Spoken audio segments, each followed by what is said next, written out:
Joe Rogan Podcast. Check it out. The Joe Rogan Experience. Train by day, Joe Rogan Podcast by night, all day. We're up with the greatest pro wrestling fan in the history of the world, Tony Hinchcliffe, and the great and powerful Kurt Angle. It's an honor, sir. Thank you for being here, man. Thanks for having me on, Joe. Dude, I've been a fan of yours for a long time. What you did in the Olympics with a broken neck is just nothing short of insane. Yeah, How did you do that? I didn't have a choice. I mean, what happened was I got thrown on my head in the first round Pull of the that Olympic microphone trials. up close to you. There you go. What happened was I got thrown on my head the first round of the Olympic trials, and I broke my neck and I didn't know it, so I kept wrestling. My arms were numb, and my neck was in excruciating pain, and I wrestled through the semis and won, and then I had to go on to the finals and wrestle, and I won there. So I won the first round of the Olympic trials with my neck broken. I went home the next day, and I went to my doctor, and he took an MRI of my neck. He said, you have 4 discs, or 4 broken vertebrae and 2 discs sticking directly in your spinal cord. He said, you can't wrestle anymore. You're done. And I was devastated, man. I didn't know what to do. I figured I better get a second opinion. So I went to another doctor, and he said basically the same thing, but he said, when is the next round of the trials? I said, 6 weeks. He said, you know what, I might be able to get you ready by then. I said, what's your plan? He said, well, you're not gonna be able to train much. You're gonna have to let your neck rest and heal for the next 6 weeks, and it won't be completely healed, but it'll be healed enough that you can still go. And what I'm gonna do is I'm gonna have a doctor travel with you, and this doctor's gonna stick you with 12 shots of Novocaine in your neck 5 minutes before each one of your matches. He said, therefore, you won't feel the pain, you'll forget your neck is broken, and you'll wrestle more freely. But he said, I'm warning you, an hour after your matches are over, you're going to be in excruciating pain from the abuse your neck takes during those matches. And he said, are you okay with this? And I said, yes, and it worked. Wow. Yeah. What a decision to make. Yeah, I didn't have a choice. I mean, there was no guarantee I was going to make the Olympic team in 2000 or 2004. This is my one time. This is my one shot. Imagine those guys you beat. Yeah. Realizing a guy with a fucking broken neck just kicked my ass. I never thought about that. Like, not only did he beat me, not only did he win, he won with a broken neck. Amazing. Yeah. So I went to the Olympics, and we did the same thing there. Wow. And I was able to get through it, and that's when I retired. And I retired for a few years, and that was that. Did it heal up 100%, or has it always been fucking with you since then? I always had problems with it, especially my motor skills in my hands. I broke my neck 4 more times in the WWE, and it got worse and worse. I mean, I have nerve damage in my neck. I lost 3 inches in both arms, and they atrophied because my neck was just so messed up. And I've had 5 surgeries, and none of them have really worked. I'm going to end up having to have fusion, which will be down the line. Have you done stem cells? I tried. It didn't work. It didn't do it? No. Where'd you go? I went to South America. I forget which country. I can't remember. Colombia. Yeah. Colombia, yeah. Did you go to BioAccelerator? Did you go Yes, to that I place? did. Yeah. Yes, I did. A lot of athletes, a lot of fighters go down there. Yeah, it didn't work for me. Really? Unfortunately. Just so much damage, huh? Yeah, just too much. I wonder if you just kept going. Whew. So what's the extent of it now? Like, you know what? I can't feel my pinky fingers. I have a lot of atrophy in my arms. I don't have a lot of strength. I can curl for like 20-pound dumbbells. When I do triceps, I can only push the weights about 60 pounds forward. It's just I don't have a lot of strength in my upper body, and so the thing is, if you look at my chest right here, you'll see there's a dip here. yeah. Okay, that's from my neck. That's a nerve that died and no longer have this muscle in my chest. I have a complete ripple through my chest. It'll never come back. And I'm afraid it's going to happen again, so I'm going to have fusion sooner than later, because if I don't, the damage is going to get worse and worse, and then, my arms are going to end up just shrinking to nothing. Have you looked into replacement discs? Yeah, no, but you know what? I just got an email from a doctor in New York, and he told me he was doing it. And so I'm going to call him in this next couple of weeks to see if we can set up an appointment. Aljamain Sterling, the former UFC bantamweight champion, he injured his neck really badly and then got fouled in a title fight. Actually, it was very controversial because Pyotr Yan, the Russian cat who hit him with a knee to the head while he was down, lost his title that way. So he lost his title because even though Aljamain's a sensational fighter, everybody was giving him shit because he won the title because of that. So then he goes and gets a disc replaced in his neck, defends the title, and dominates Pyotr Yan in the rematch, beats him in the rematch, and then goes on to defend the title a couple more times, and then just lost it to Sugar Sean O'Malley. But he's got an artificial disc in his neck. It worked extremely well for him, yeah. It worked, and he's good. He's good to go now. What did they I make need that to out look of? into that. Titanium. It's a titanium articulating disc. So instead of fusing the disc, this titanium, see if you can find it online, Jamie, articulating titanium disc replacement for spinal vertebrae, cervical, I think. So Eddie Bravo has one in his lower back, too. And they do lower backs, too. Yeah, they do lower backs, and what they do is this is what it looks like. So they instead of fusing your discs, which the problem with fusing your vertebrae is you no longer have any movement. With this, it allows you to have movement, and I think it lasts for a long fucking time. You know, it's crazy. I had a doctor when I broke my neck the second time.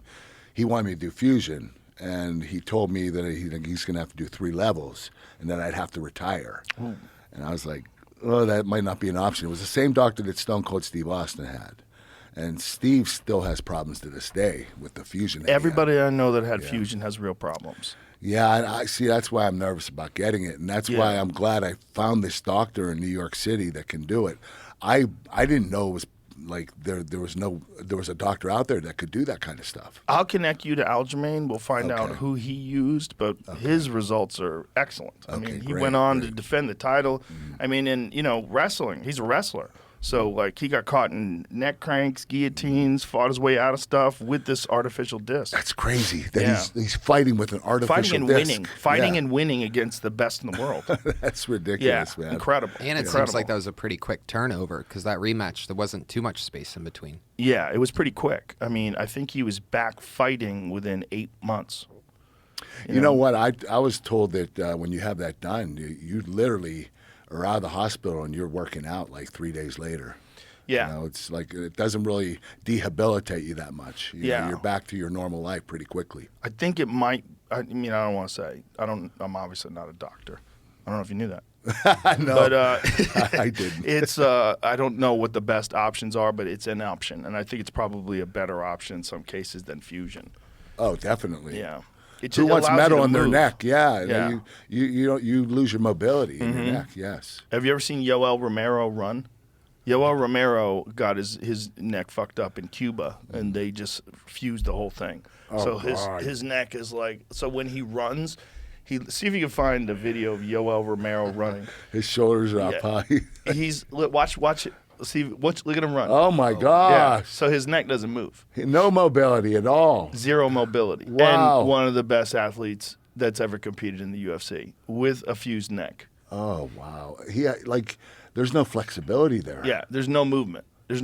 So the movement is all absorbed in the lower spine, and obviously has giant traps and huge Will that muscles give him that support spinal damage down the road? I mean, who knows? I don't know. But, he had this done quite a while ago. This is when he was competing as an amateur wrestler. So. Wow, that's incredible. Yeah, and went on and fought for the title a couple times. Was one of the best middleweights in the history of the UFC. He was an animal and just couldn't move his neck. That's crazy. Yeah.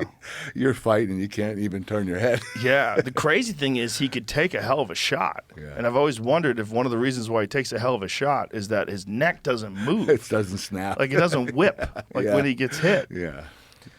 We've talked about this on the podcast so many times, but just the physical abuse that wrestlers take, both amateur wrestlers and then maybe even more so in the pro wrestling game. Yeah. It's crazy. You know what? I've been injured a lot in amateur wrestling, a lot, but nothing compares to pro wrestling. I have been so beaten up there. I barely was ever 100% healthy. I would tear a hamstring or a groin or whatever. That'd be something small, and it would rehabilitate me a little bit, but I was still able to work around it. You learn as a pro wrestler how to work around injuries. I actually wrestled Brock Lesnar in WrestleMania 19, the main event, with my neck broken. I had to have surgery the following day. Wow. And so it's crazy. The pro wrestling is just ridiculous. You wrestle, you're on plywood. There's a cloth above it, but it's literally hard like plywood. There's no spring under the ring, or it's not a box spring or a bed. It's plywood. That's what you bump on. That's so crazy. Yeah. Why do they do it that way? I don't know, because it makes the sound. Yeah, it makes a loud sound. That's why they don't care about the health of people. They just care about the sound it makes. When you're at one live, it doesn't really translate to TV as cool as it is live. Yeah. You hear that pop, and I think they have microphones underneath and stuff. They have microphones that accelerate it through the speakers and like boom, boom. Yeah. It's very, very exciting. It's one of those things that's 1,000 times better live.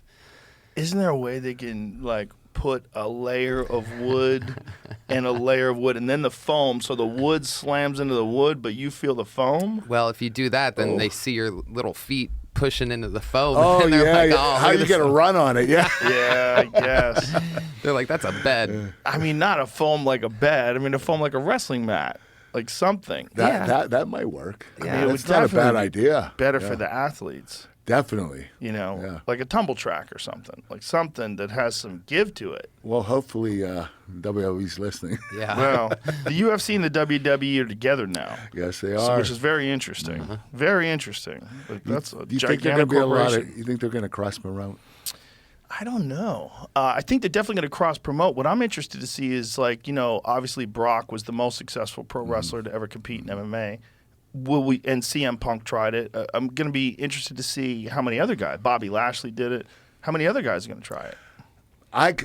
When I look at that partnership, I see a lot of fighters crossing over to wrestling. Yeah. But I don't see many wrestlers crossing over to fighting. Right. I mean, that's a completely different beast. Yeah. I don't think there are many wrestlers that could go in there and mix it up with those guys. Well, that's what's so sensational about Brock. It is. He you know what? He's adapted to everything in his life. The kid is unbelievable.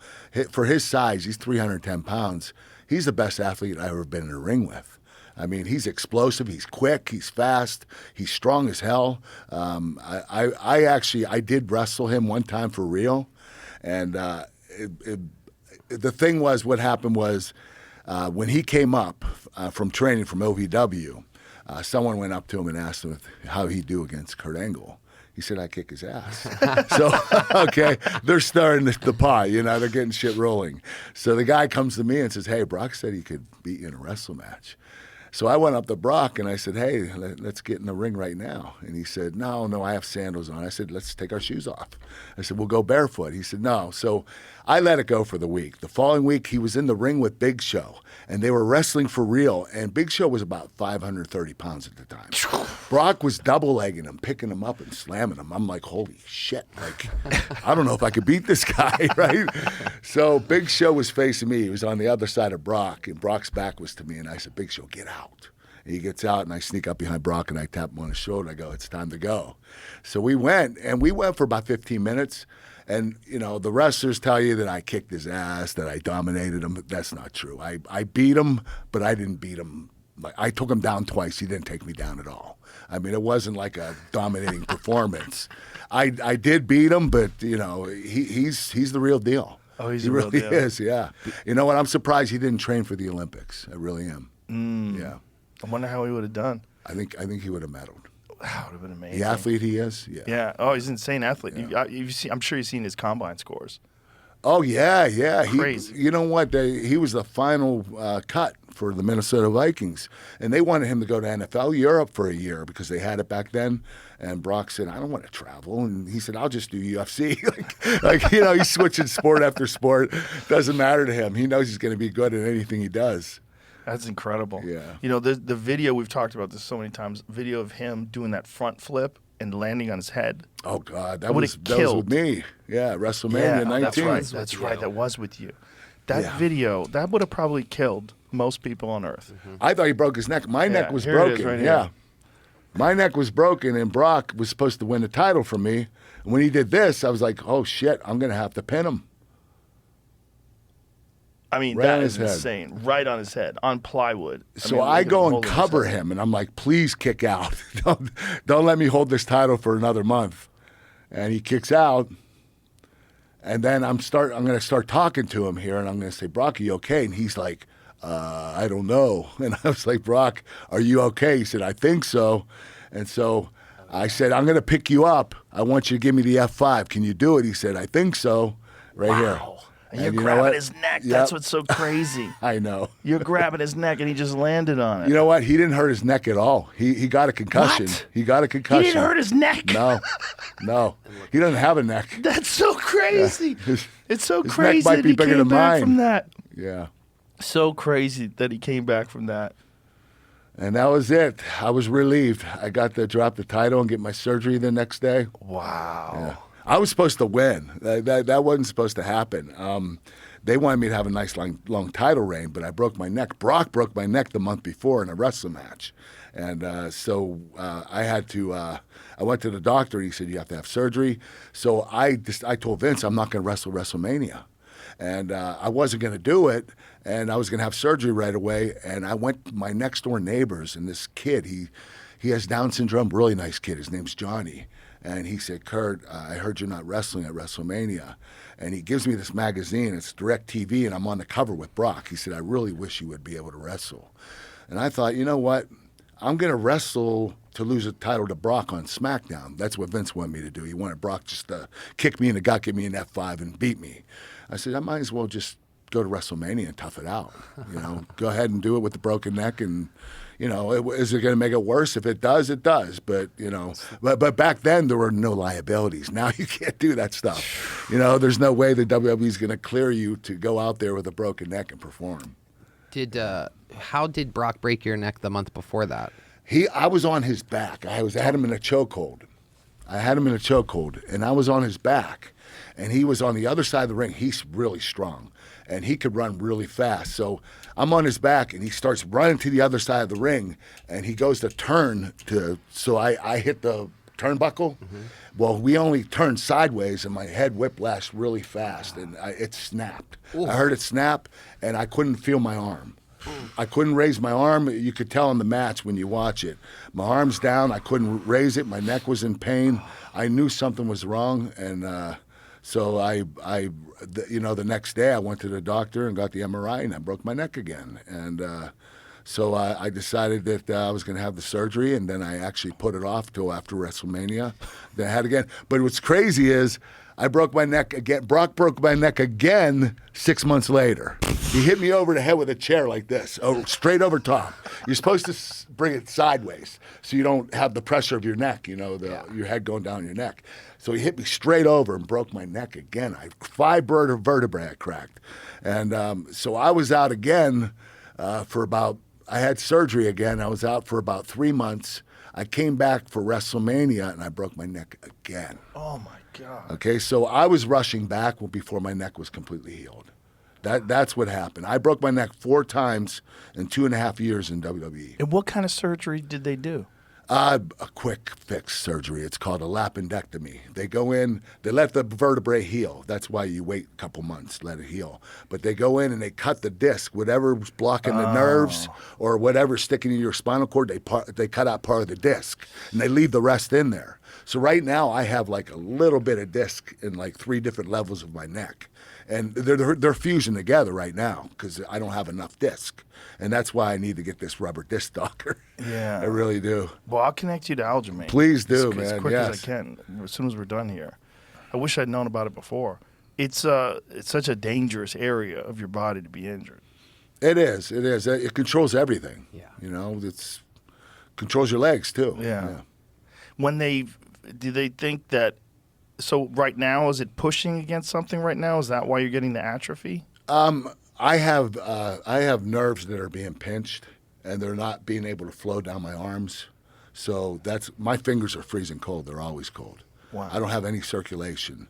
My arms, I've lost. Look, this shows you how much weight how much muscle I lost. Boss Rutan has a similar thing. This was all extra skin because of where the size of my arms used to be, and I'm barely making it right now. I literally.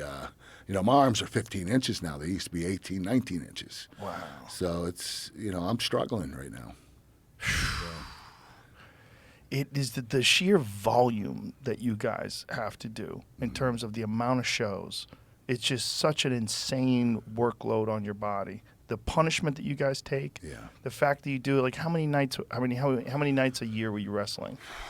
Well, we were probably going 260, 270.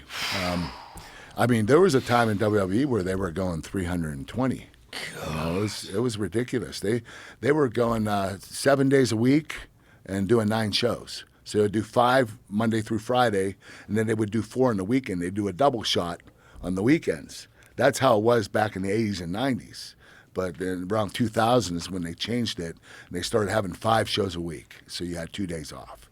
Usually one day was a travel day, so you really had 1 day off where you were at home. And on top of all that, at your level, those are longer matches. You know, it's not even a normal thing. No, you were being doing the that main event events, level, yeah, you're going to have a lot WrestleMania. longer matches, yeah. Like those are 35 minutes or an hour or 50 minutes or 40 minutes of Instead putting of on 8, the biggest 10, show. 12, yeah. I know there was a time where people were talking to you about competing in MMA. Yes. You know what? I've got this story up wrong so many times. Dana and I have been on the opposite ends of the spectrum with this thing, but now I think I got it right. Like, there were things I would leave out, and but Dana treated me really well. I'm not going to lie to you. He offered me a couple of deals. The thing is, the first time I won't even talk about. The second time, he wanted me to go on the show Ultimate Fighter with Kimbo Slice, and and I said, Dana, those guys don't get paid. They're on that show for free. I said, I need to get paid. He said, well, I'll give you a substantial amount of money. So he was going to pay me to be on the show.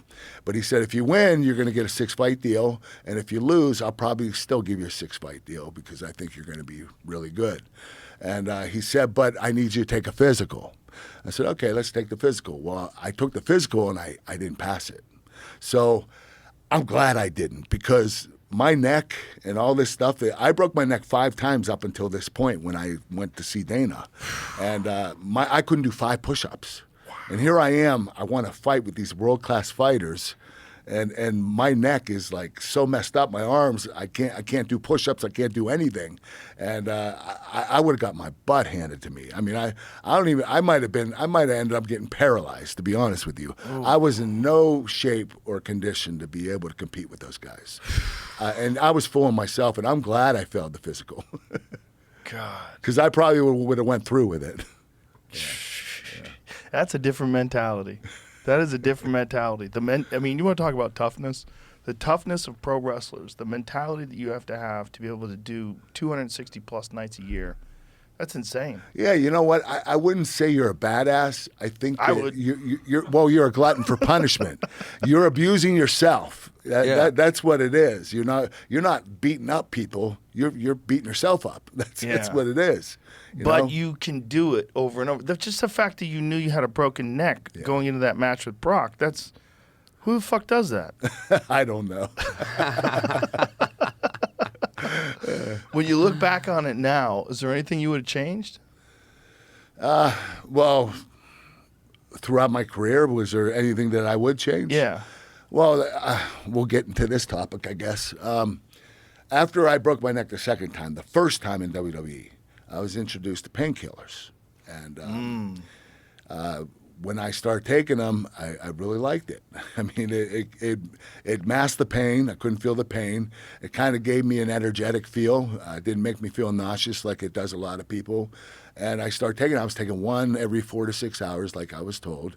But after a while, you build a tolerance, and one doesn't work anymore. Then you have to take 2, and 2 led to 4, 4 was led this to 8. Oxycontins? This was extra strength Vicodin. The Oxycontins are a lot more powerful than Vicodin.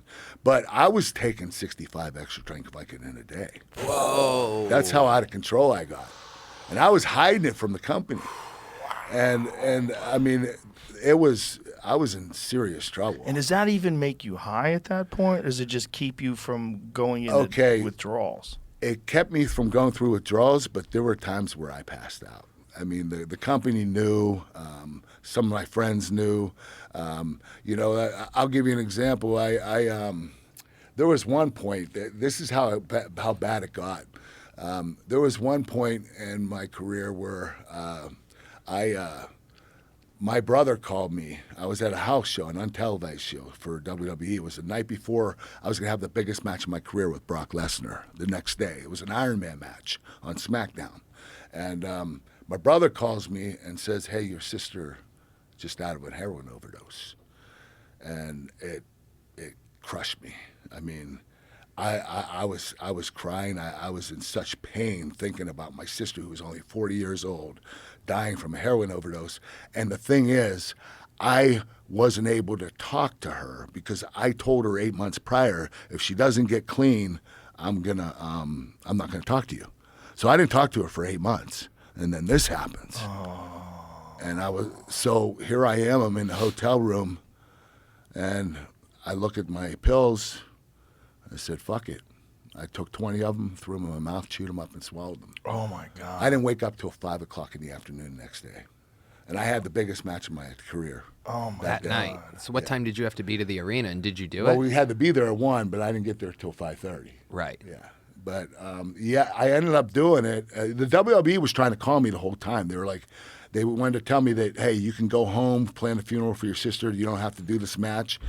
But I kept thinking, I know my sister would want me to. And I knew that I wouldn't have to feel that pain of losing my sister, at least for that hour. Yeah. So I went ahead and did it. And it was actually one of my best performances of my career, which is kind of crazy. But that was a really rough time. The painkillers are the one thing that I do regret I did in the company. I wish I was never introduced to them. But do you think you had to take them? I mean, it sounds like you were in such excruciating pain all the time. There were times I needed to take them, and there were times I didn't. But I was so far deep into it that I had to. I mean, I'm not going to lie to you. I would go to sleep at night. I would have 15 pills sitting on the desk next to me for when I wake up because I knew I was going to have withdrawal when I got up. I'd wake up sweating, shaking, and I'd grab those, throw them in my mouth, chew them up, and swallow 15 them. at a time. 15 at a time. Wow. Yeah. Most people, 15 at a time will kill you. Well, it Right? didn't kill me. I took 20 at one time when my sister died. So I've been really lucky. I've been blessed. I honestly, I don't think I should be here today. How'd you get off of them? Okay. Well, what happened was I left the WWE because they wanted me to go to rehab. I didn't want to go. So I ended up going to another company called Impact Wrestling. And I got my painkiller problem under control there because I found a doctor that got me on MS Contin. There are two morphine pills. They're very tiny, but they'll keep you from going through withdrawal. So I would take one in the morning, one at night, and no more painkillers. They were painkillers because they were morphine, but they were high dose. It was just two of them that I had to take. Well, I started having anxiety about breaking my neck over and over again, so they put me on Xanax. Oh, jeez. So now I'm taking Xanax. And then I switched to TNA, Impact Wrestling, and everybody drank there, so I started drinking alcohol. So I'm mixing, having these cocktails, and I'm so out of control that I'm driving, okay, from town to town, drinking a 12-pack of beer, and I got 4 DUIs in 5 years. Oh, I lost my reputation, everything I worked for. I was at the lowest point in my life, and I remember calling my wife from jail after my 4th DUI, and she said, listen, I can't do this anymore. You either go to rehab or I'm taking the kids and I'm leaving. And so I went to rehab because I didn't want to lose my wife and my kids. And I was scared in rehab. I literally thought, I was so nervous. First of all, the withdrawal was the worst experience I ever had. I'll never go through that again because I'm never going to take another painkiller. That was the worst thing I've ever done, or drink another drop of alcohol. That was the absolute worst thing I've ever been through. And I forget what I was going to say, though. But So with the rehab, how do they get you off of it? They don't do it cold turkey, right? How do they... Do Yeah, they? they do. Do they? Yes, they do. I thought they were going to wee me off. Yeah, No. that's what I thought too. They put you in a room and let you sleep, and they check on you every couple hours. And it How took many me days? about 6 days for me to go through the withdrawal symptoms. Oh, my It seemed like forever. It seemed like 6 days, months. you just in a room by yourself. Yeah, Just thinking. yeah. Oh, And you know God. what? And you want to stay in there. And they start forcing you out. You got to come move around. You got to come out and talk to people. You got to live your life. And you're so exhausted. For the first 2.5 weeks, I didn't want to move. I just wanted to stay in my bed. Wow. But they were forcing me to get out of bed and be in conversating with people and trying to, go and eat and go to meetings and do all that stuff you do in rehab.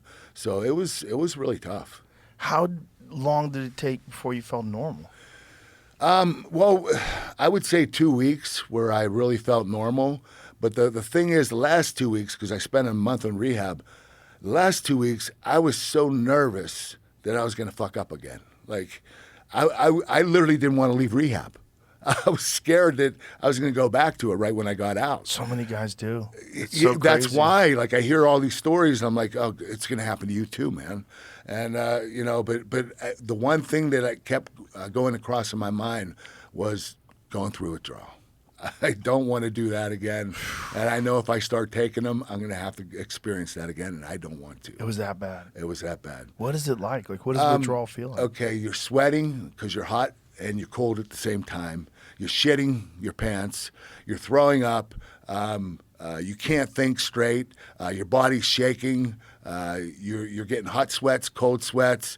You feel like you don't have anything inside of you. No insides, no organs, nothing. You feel like you're hollow. It's just the craziest thing. It's the most painful thing I've ever gone through.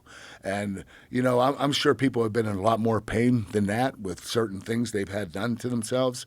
But for me, that was the worst. What's crazy is when you think about how mentally strong you are, how difficult it is for you to go through that.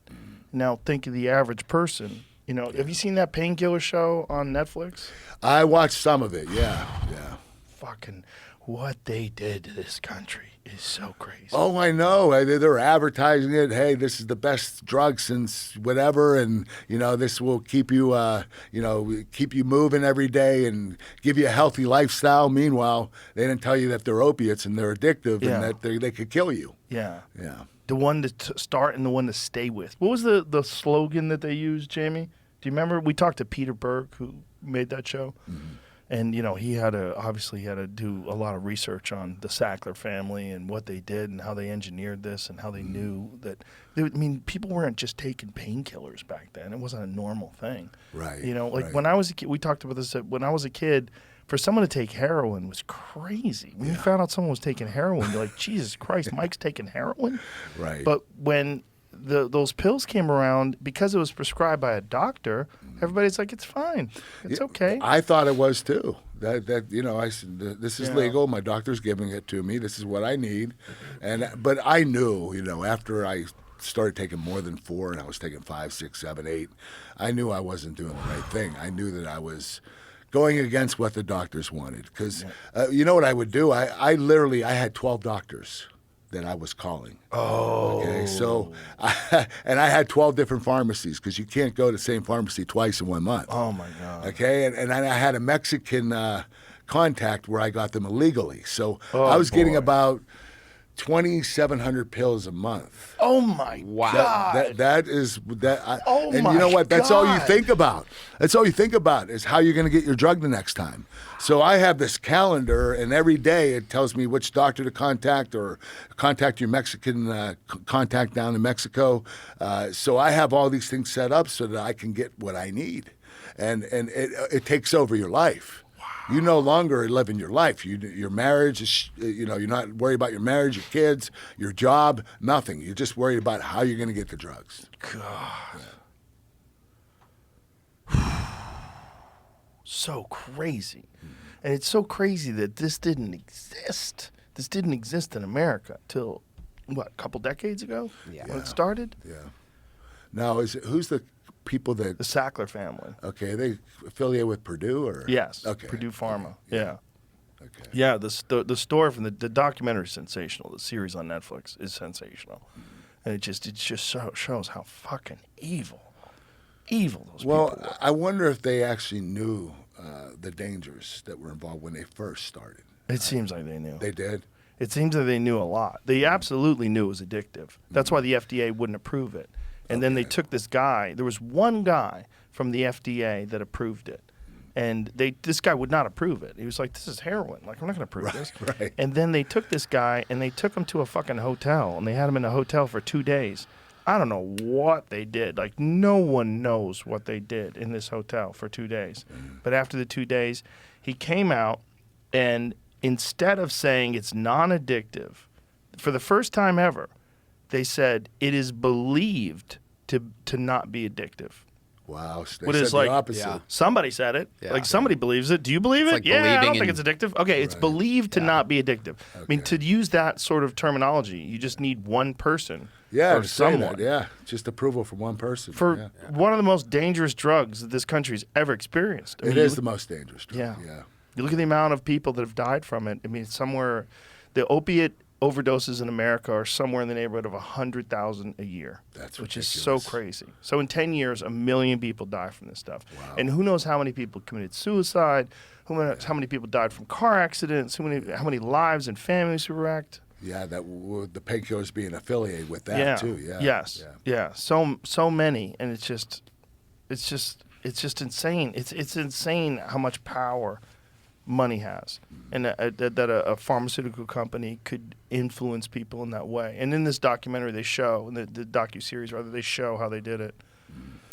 And it's scary because a lot of those doctors, you know, when they're younger or whatever, they're like, I want to help people. I want to make people feel better. I want to help humans. And then they're in the business a little bit and they realize, well, if you want a vacation or if you want a yacht, if you want this, you Yep. got to play the game. Yep. Also, you have liability insurance. You also have medical school bills. You have, the cost of running your business. It becomes like it becomes like the stock market. It Yeah, becomes like anything else where you're just thinking about numbers. You're not thinking about people, and it's not your responsibility. And the crazy thing is, then they would shame the people when there was a strategy they had to say, "Oh, you're a drug addict. It's not the pills aren't a problem. You're a drug You're the addict. addict, yeah, You're an addict." yeah. And the people be like, "Oh, I'm a drug addict." Like, no, they turn you into one. Everybody's a drug addict. If you give them 20 fucking pills a day, they all become drug. Every human being, human being, if you give them OxyContin all day, they will become that. Everybody has the ability to be addicted. Yeah. Oh, yeah. I believe that, everyone. yeah. I think everyone. I had a wisdom tooth taken out like a decade ago, and this doctor was so nice. He was like a cool, smart guy, and he's like, "I'm gonna send you home with these 12 Vicodin or whatever they were, and if you feel pain, take 1 or 2 of them. You'll be great." And I started to feel pain like 4 or 6 hours after. I remember it was the day that the WWE Network came out because I got it. I'm like, this will be fun to watch, catch up on old stuff, which it was. It was amazing when that debuted. But anyway, so I have that on. Pain starts kicking in, and I take a half of one, just a half. And 20 minutes later, I just start sweating and smiling like a super villain. I mean, I could not take the smile off of my face. I was just in glory. And immediately, I'm like, this is bad. And even though I had never been happier, like my body was just, it was like just an overall orgasm Yep. for the entire mind, body, I all the know way the down to your feeling. toes. Your fingertips are sweating with excitement. And I went and I flushed those other 9.5 or 11.5 You knew it pills was down the bad toilet. news, I yeah. knew Good for you. immediately. I'm like, this is trouble. Good for you. I mean, even if I would have taken the whole one, I probably would have been, I could have changed my fucking entire life right then and there. Easy. Yeah. Well, they weren't around when I got my first knee surgery, but when I got my first knee surgery when I was in the hospital, they had me on a morphine drip, and I remember lying in that hospital bed feeling so good. I was like, this is amazing. And I had a ACL reconstruction where they did the patella tendon graft, right? So, they cut your knee open, they take a slice of your patella tendon, and then they screw it in where your ACL used to be. And then they have you on this constant motion machine while you're in the hospital bed. Right, So right. this thing is extending your knee and closing it out. And then you had a button, and you hit the button, and the morphine drips. And I'm just lying in bed. I should have been in agony, and I'm like, wee. No, wait a minute. There had to be a limitation to what you could. Yeah, pump, imagine. right? I don't know. I mean, we're Okay. talking 1993. I don't know. I Oh, don't there know. might not have been a limitation. That was my first one. And my second knee surgery I got was in 2000. My second ACL reconstruction I got was in 2003, I think. And maybe 4. And that time I didn't take anything. I was like, I'm not taking shit because I don't like the way those things make me feel. I don't like it, and I'm scared. Well, I like it too much. Yeah, well, I had friends in high school that were addicted to drugs. So before I was 30 years old, all I did was drink. I would occasionally have, I'd smoked pot maybe like 6 times until I was like 30 years old. And then when I had surgery, I was like, I just associated pain pills and that stuff with your life falling apart. Luckily. Because I know how good it is. Peter Berg was talking about that. He took one recreationally, and he's like, this is amazing. He's like, oh, my God, I can never do that again. Because it's just too good. It's too good. And that's the problem. Too many people that get hooked on that stuff, the problem is their life is shit because they've been a drug addict, and then they get off of it, and so they're super depressed because their life is terrible because they've wrecked their life, and the only thing that makes them feel good is the drugs. It's a drug. You're absolutely right. And no one can tell you any different. No one can fix you. You got to kind of do it yourself. Your family can tell you you got to stop doing drugs. You're like, yeah. And then you go buy some, and It's all you. Yeah. And it's wild. It only takes one charismatic, smart sounding, seeming doctor. Because I've always avoided drugs as well, and it was just one orthodontist that's like, no problem whatsoever. Just take one of these. It's gonna be. You have no worries, no problem. They'll give them to you even if you're not in pain. That's what's crazy. I had a nose operation, a deviated septum fix, and my doctor prescribed me 2 different kinds of painkillers. I didn't take, and I was like, I'm not in pain. And he's like, but you might be. I'm like, Jesus Christ. I'm like, I'm not feeling this. He's pushing them on you. Yeah, he was pushing them on me. He was telling me to take them. These guys want to be one of the 12 doctors on a list. Well, if you you get their kickback. If you're supposed to, like, those numbers, you got to keep those numbers coming in. They'll come to you, hey, buddy, what's going on? So they actually do get paid? Yes. Wow. Yeah, there's some sort of kickbacks. And there's also bribes. And the bribes are in the form of vacations and dinners. And my wife's my wife's mother rather was a nurse, and she would say that the pharmaceutical reps would come to the clinic, to the hospital, and they would like take everybody to dinner. Come on, we're gonna take you to dinner. They'd take them out to these nice steak dinners, and everybody would eat whatever you want. Yep. With a nice bottle of wine. And so, like, they were on the side of these pharmaceutical drug companies. So when the patients would say, "Hey, what do you think about this stuff?" They were like, "Oh, you should take it. It's very good. It's very good. It's a good company." You know, so it's just you build loyalty with these people. You know, Brigham from Ways to Well. Brigham started off his career. He's a good buddy of ours who now owns a stem cell clinic, and you know, now he's into wellness and prescribes peptides. Is he in the United States? Yes, he's in Austin. Okay. And you know, back then when he was a pharmaceutical drug rep, it was all about relationships with the people.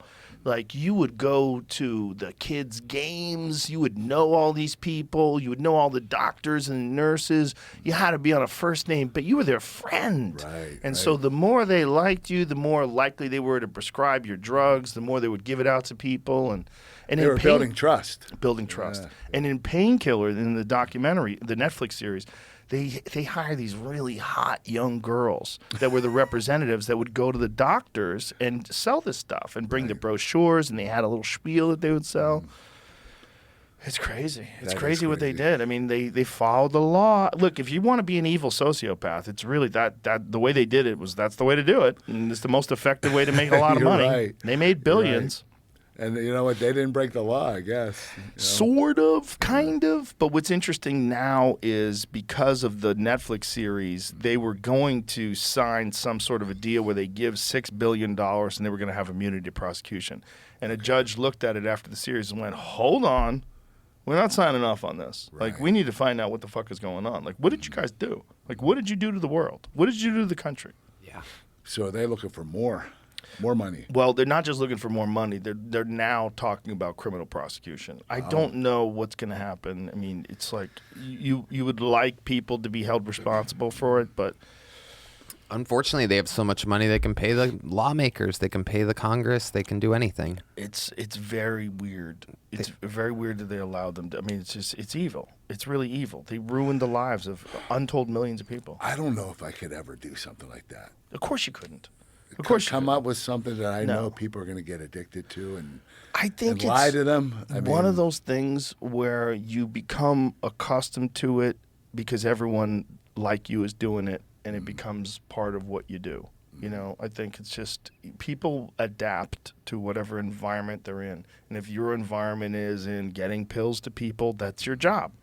Your job is to get pills to people. Right. the pharmaceutical drug reps, they come to you. I mean, That's all they're thinking of. Yes. Is how I get my pills. To these yeah, people. that's what your job is. Your job is to do that. Your job is not to like help these people. I mean, there was one doctor in the series that was like an ethical doctor that kicked the lady out of his clinic. He's like, "Get the fuck out of here! You're selling heroin." Wow. It's an interesting scene because like that's rare because most doctors are rule followers. You got to think most doctors, they go to college, they get their medical degree, they go to medical school, they do the residency. Everything is by the book. You got to do what they say to do, you know. And then you're working for a hospital, which this is how naive I was. I didn't even know that most hospitals are privately owned. Like I didn't know that they were for-profit businesses that try to push medicine on people. I thought they're just here to help you. Yeah. Like, wouldn't that be the best thing? Like if hospitals were just places where the doctors get paid well because they're really good at their job, but what they're trying to do is make you better. No, those hospitals are trying to make as much money as possible. They want to keep you in as much as possible, prescribe as much medication as possible. It's just You know what? I'll give you an example of that. It's not really drug related, but I went to the hospital. I had pneumonia, and they accidentally gave me the hospital bill of everything that they used on me, and all my like if I had like ginger ale, diet ginger ale, it was a little 6 ounce, those little ones. I had like 20 of them while I was there. They were charging $12 for each one of those. they had on the bill like the linen, what the linen costs, and this and that. Linen was $200, just the bed sheets. Wow. I saw all this stuff on this bill. The bill ended up being for 5 days. It was $165,000. Wow!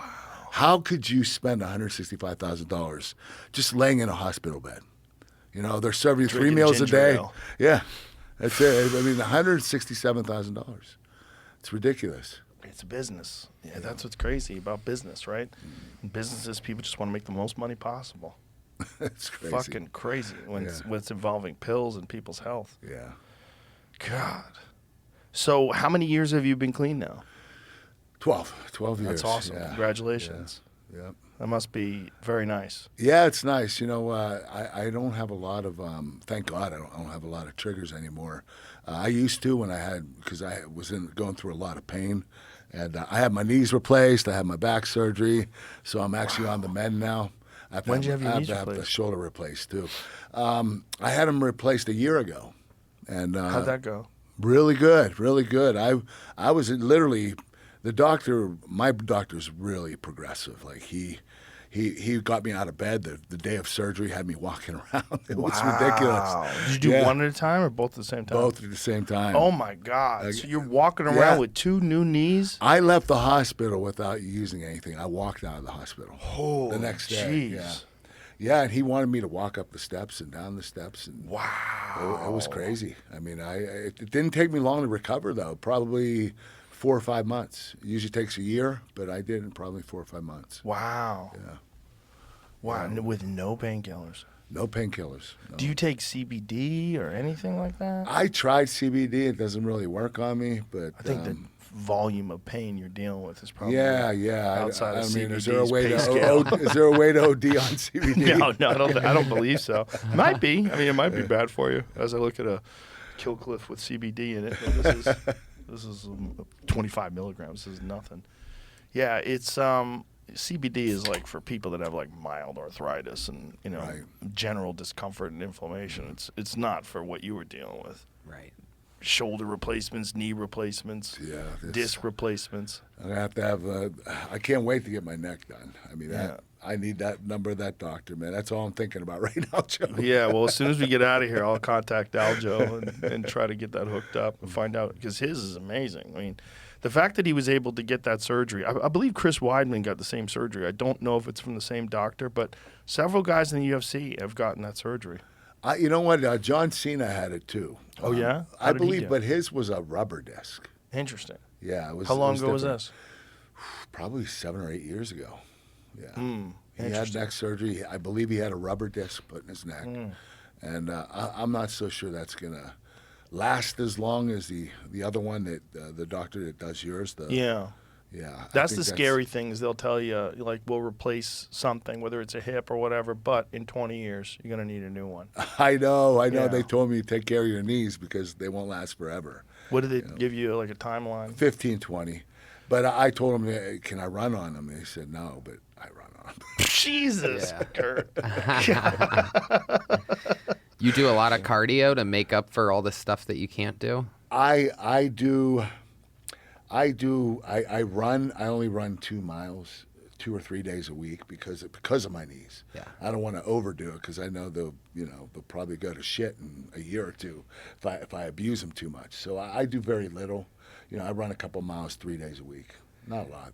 As bad as the pharmaceutical drug companies are in pushing painkillers, thank God the medical, like the technological side of it, of the medical community, is developing these incredible replacements. And that's crazy, huh? Yeah, new knees, new shoulders, yeah. Like Matt Serra, who's a UFC welterweight champion, he just got his knee replaced. He's back to jiu-jitsu, training again hard. He's going to get his other one done. It's kind of incredible. Now, will he compete again? No, he's not competing anymore. Yeah. But he's 50, close to it at least. What he's doing is just training and doing normal stuff. But at least he can do what he was doing before. Yeah, at least he can do what he was doing before. There's a lot of guys that they do some pretty high-level athletics with knee replacements, which is pretty crazy. Does it hurt? Like, what do the knees feel like? No, but you know what? They only bend. You can't go sideways with them. Oh, really? It's almost like it's like done like this, like hinge. It's like a hinge. Yeah. So it doesn't twist. So yeah, you can't really do. You can't cut left no, and right. No, Your not real footwork well. would be... Not real well. But yeah, it's kind of like this. Yeah. It's like insane because like the different all the wrestlers that we've had on. All unbelievable athletes, right? But The Undertaker, Ric Flair, Hulk Hogan especially, mostly known for their big characters, the entertainment side of things. And Kurt's also known for that. But really, Kurt is considered, Triple H, John Cena, they've all said that he is the best athlete in the history of the sport. So compared to the people that we've had on, you've done more. Like he was throwing people more and landing on his head more and doing longer matches at the peak of it all. And so it's wild to hear, a lot of them have had replacements and this and that, but it's almost a miracle that that's all that you've had. Yeah, you know what? Especially with everything that I've gone through, it is really brutal. I wrestled pro wrestling. I think it was 19 years, and I did amateur for about 22. Wow. And so, both of them have affected me. I'm not going to lie to you. And, I had probably 8 knee injuries and 4 surgeries in college and high school. So mostly meniscus stuff? Yeah, I had one was ACL, but most of it was meniscus. I also blew out my PCL, and I never had it replaced. Oh, Jesus. Still like it. Now they gave me a knee replacement. It doesn't really matter. Right. Yeah. But I had my knee, I could shift my leg like 3 inches back and forth. It was really loose because my PCL wasn't there anymore. That's insane. Yeah. And you were wrestling with that. Yeah. See, that, everyone wants to complain. 40 hours a week is such a long week. I'm so tired. Like, there's levels. There's levels to what people have to tolerate in this life, what they have to endure. But I guess going through all that, you could probably go through basically anything. I don't know, man. Bring it on. I've gone through a lot of shit, man. Wow. I have. Yeah. What are you doing these days to keep yourself occupied? Well, I just finished a movie called Thy Will Be Done. It's a really good independent movie. And I have a movie that I'm going to be doing at the beginning of next year with Michael Tadros Jr., Randy Couture is going to be in it. Oh, that's awesome. Yeah, so I'm looking forward to that. So I've been doing some of that stuff. I run a podcast, The Kurt Angle Show. Oh, nice. Yeah, and I also own a supplement company. I have a company called Physically Fit, and we have a product called Smart Snacks. They're little crispy protein bites. There are a bunch of flavors, 11 different flavors. They're really good, high protein, low carbohydrate. They're doing pretty well right now. We're going into Walmart. We're in the quick quick fill stores, a bunch of grocery stores, a bunch of convenience stores. So they're doing okay. So Do you got a website that people can go to get that? Yeah, physicallyfit.com. Physicallyfit.com. How'd you get that?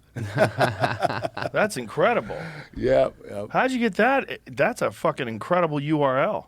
It is. You know what? That's what people, when they want to get in shape, the first thing they type up is, how do I get physically fit? Yeah. And we're the first thing that pops up. It was clever on my co-owner's part to do that. That's very clever. Yeah. So what are those what is that? How do you say that? Chicken snacks. Chicken snacks. Yeah. Those are chicken protein. Oh. They're made with chicken. The ones whey protein at the top, those are whey protein, and I think they're whey protein. They might be the organic plant protein, but I can't. Crispy protein bites. So you sell all kinds of stuff. Yeah, well, we just sell the protein bites. Oh, okay. They're all different. One's chicken, one's plant, one's whey. Oh, okay. Yeah. But that's a great URL. Okay, so go to physicallyfit.com, folks. Go ahead, get some of that. So that's great that you're doing movies, too. Randy Couture is probably the best example of a UFC fighter that went from, fighting to, he was in Wrestling to Expendables. Wrestling and fighting and then movies. Yeah, he's done a great job. He has. He's done a great job. I know he's been doing. He's done 2 Expendable movies. How many of them are there? Gosh, there's like The fourth one out. Is there 11 a lot? or 12. There's 4 of them? I said 11 or 12. It's hilarious. You watch these really old guys just kicking the shit out of everybody. I know. I'm one of them now. If they ever pick me to do it, I'm going to be 55. So it's just funny that they're all over 50, over 60 mostly. Yeah. Well, Stallone. Yeah. Stallone's pushing 80. He looks right? great. He does look great. He's the canary in the coal mine. Yes, he You know? is. If he could fucking keep it going as long as that guy has. He broke his neck on one of those, and I think he got his I neck heard fused. about that. Yeah. Yeah. He got fusion and everything. Yeah. Yeah. He was doing a stunt because he was doing his own stunts, and he got thrown into a wall or something. Snapped his neck. Hey, I guess he was getting a little too old, and he stuck with it a little bit too long. Well, he's hardcore. Imagine wanting to do your own stunts when you're 70. Like, yo, throw me through the wall. Let's go. It's like fucking what a psycho. I'm a big Stallone fan. I love the guy. How can you not be? Yeah. The guy can act too. That's what's crazy about Stallone. Like that movie Copland. You ever see that movie Copland? Good movie. It's a very good movie, man. It was like one of his first movies where he gained weight. He actually got fat for that movie on purpose, like just to show like look, it's not just all about. He probably gained 40 or 50 pounds. Yeah. Yeah, and had a tremendous performance, like as an actor, like. And he's always used to dieting down for his movies. Looking ripped, taking his shirt Yeah, off. yeah, He's yeah. done a lot of those movies too, obviously. Yeah. But that was a very impressive movie. The fact that it's got to be hard for a guy like that too. Your whole career, you're looking great, shredded. Oh, yeah. Rocky, And then I'm sure it set him into a little bit of a depression, to be honest with you. probably. Yeah, But then he probably also enjoyed the accolades from the movie because a lot of people really respected him after that. For a lot of those like action guys, they don't. That's like the thing they don't get respect for is their actual acting ability. Yeah. The agility is incredible. I watched this Gary Oldman. I don't know if I told you about this. I found this Gary Oldman, there's like a 9-minute video on YouTube of him in all of his different characters that he's done, and you can't even tell it's him. Oh, yeah. 80% of them. The guy he's is so such a talented. freak. Remember Yeah, True yeah. Romance? Oh, God. And that's just one of them. Just one of them. You go How about th- Dracula? Oh, Yeah, he was really good. He's fucking incredible. Unbelievable. And he played old Dracula and young Dracula in the same movie. Yeah. No, the guy's He's a so freak. versatile. Yeah. I think he's kind of. Is he retired from acting? He might be one of those guys like, I've fucking enough. There's a lot of those guys that just get so tired of being other people. They're like, who am I? right. Yeah, man. But his character, he really went way out there. Yeah, I mean, way he was- out there. yeah. Yeah. No two are anywhere near the same. This Right. thing that you're watching, because it just switches every 20 or 30 seconds to a different thing. Yeah. And nothing, so many people get kind of typecasted, like Christoph Waltz from Inglourious Bastards. That character that he played was so cool that it almost seems like in every movie they're trying to get him to do that again. Yeah. All right, you're going to be a villain in this. You're Right. going to be smooth talking and over enunciating. They try to like get it again. And it's so interesting, the guys that like test themselves and push themselves like Yeah. that. It's got to be hard when your whole identity is wrapped up in pro wrestling to just stop. How difficult was it for you to just stop wrestling? It was hard. I mean, when you leave, you get depressed. You miss the action. You miss the fans' responses. I understand why, a lot of wrestlers have fell into depression, that start taking drugs, ended their lives a lot quicker than, other professions. But it is. It's a very addictive form of entertainment. I mean, once you're in it, you love it, and you never want to leave it. And the problem is, everybody gets to an age where they can't do it anymore. So you have to come to grips with it. If you don't, you're probably not going to survive much longer. But look at Ric Flair. Like, You know what? He's living the dream. He's still Ric Flair every still day. Ric Flair. He's just not wrestling in the ring. He's just doing it in the streets everywhere. It Woo! is He's like, unbelievable. tell the story about how you were partying with him the other day. Dude, so he's in town, and he hits me up on a Sunday at like noon. He's like, let's hit the streets tonight. Show me the city. Let's have some drinks and pick up some babes. I'm like, okay. He goes, I'm done with this comic book signing at 5 p.m. I'm like, sweet, I'll meet you at 5. About a half hour later, he goes, I'm going to be done with the comic book signing at 1:30. that's Rick. So I go, He shafted the fans 3.5 hours. I go, Oh, man. I go, okay, I'll meet you. Where do you want me to meet you? He's like, at this hotel bar. I go to this hotel. I find the first like security guy I know. I go, where's the bar? And he points like that. It was just right over his shoulder. And I just see that white flanking hair. Yeah. And there are on each side of him 3 and 3, just flight attendants, fucking nurses. I mean, just a gaggle of geese. And I'm walking up and I'm like, this is like what I've heard about forever. I'm like walking up to like a music video or the story or the cartoon of Ric Flair. And sure enough, he introduced these ladies work at Southwest Airlines. This one's a this is that. And he goes, let's hit the streets. I'll get us a car. And he gets a car.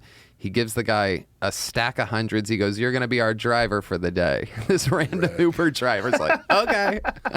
He's like, you're going to be our so driver. much money. Oh, it's unbelievable. And he is just the man. He was already pounding vodka cranberries. He's like, what do you want to drink? I'm like, I'll have what he's having. I haven't had a vodka cranberry since I was like 17 years old. And I swear to God, we went all day. We went from 1:30 to, he didn't leave me until like 8 p.m. He like knew his limit. He's like, I'm going to get back. He didn't seem drunk at all. He must have had 17 vodka cranberries. I think it's because he's drunk all the time.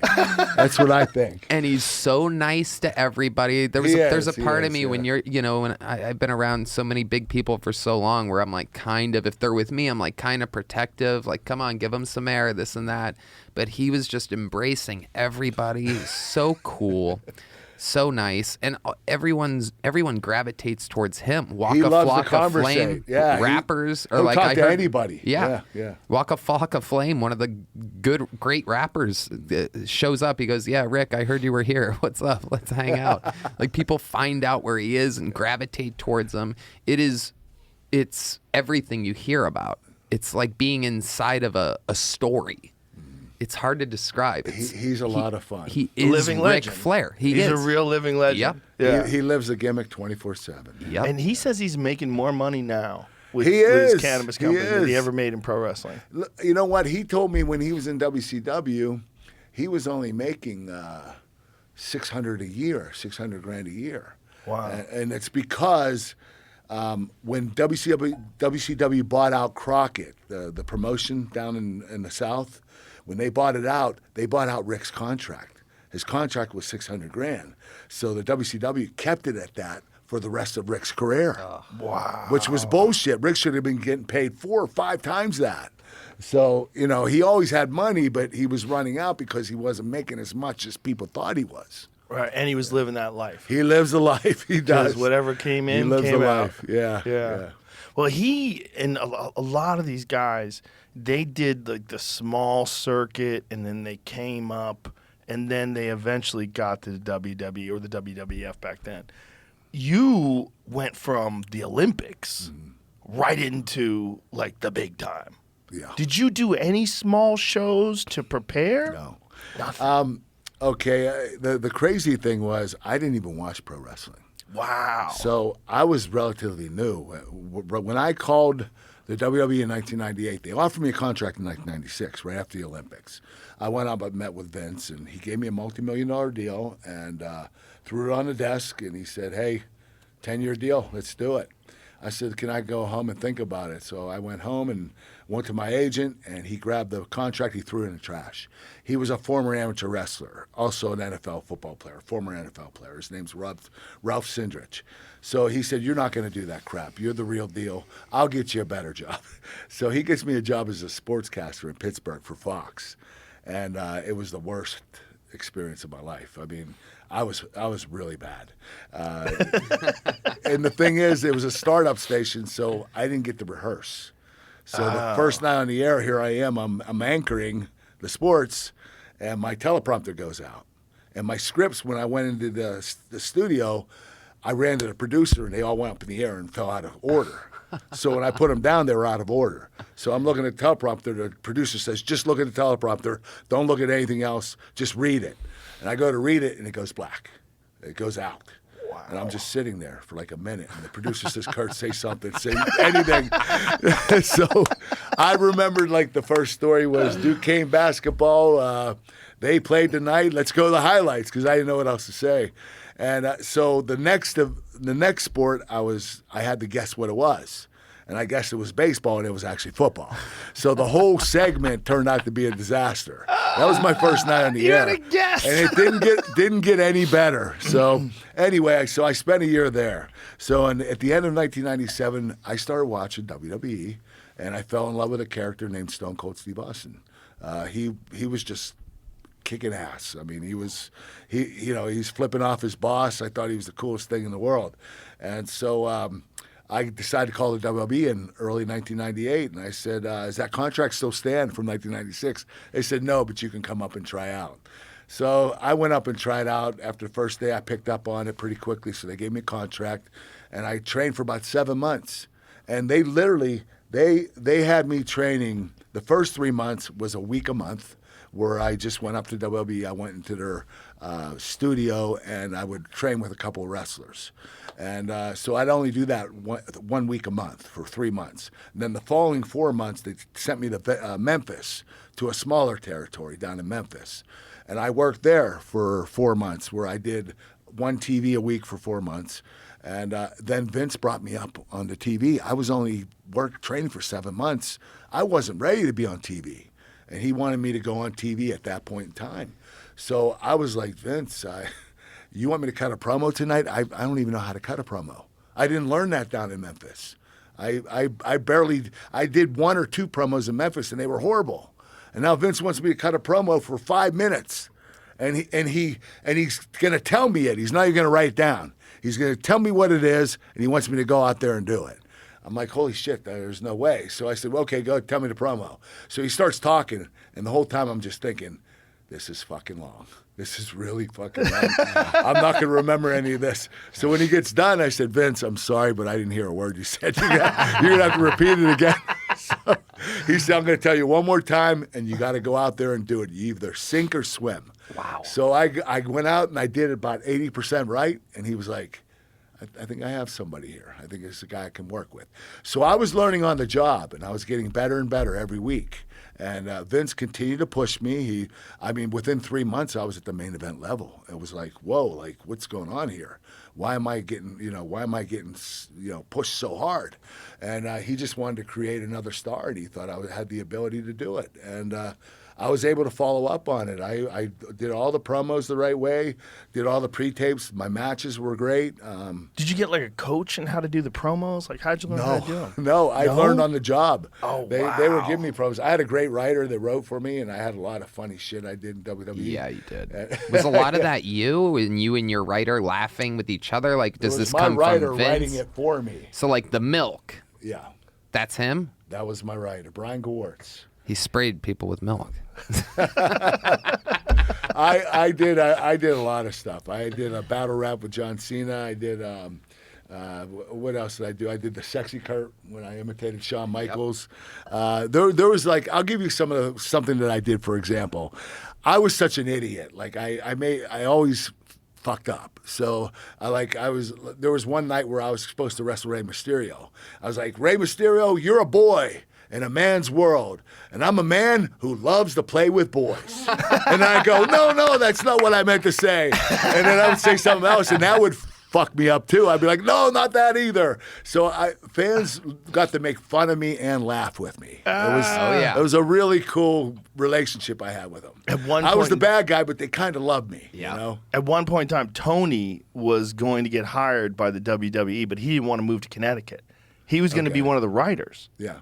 Like, tell that story, because it's kind of a crazy story. We almost lost you. You have to move there. You have to. Yeah, you have to move there. Now, some of them don't live there anymore, but they have to go up there like right after TV and stay up there for the whole week. Right. And they only go home for one day. Yeah. So in Connecticut, which is absolute hell. And expensive as shit. Middle of nowhere.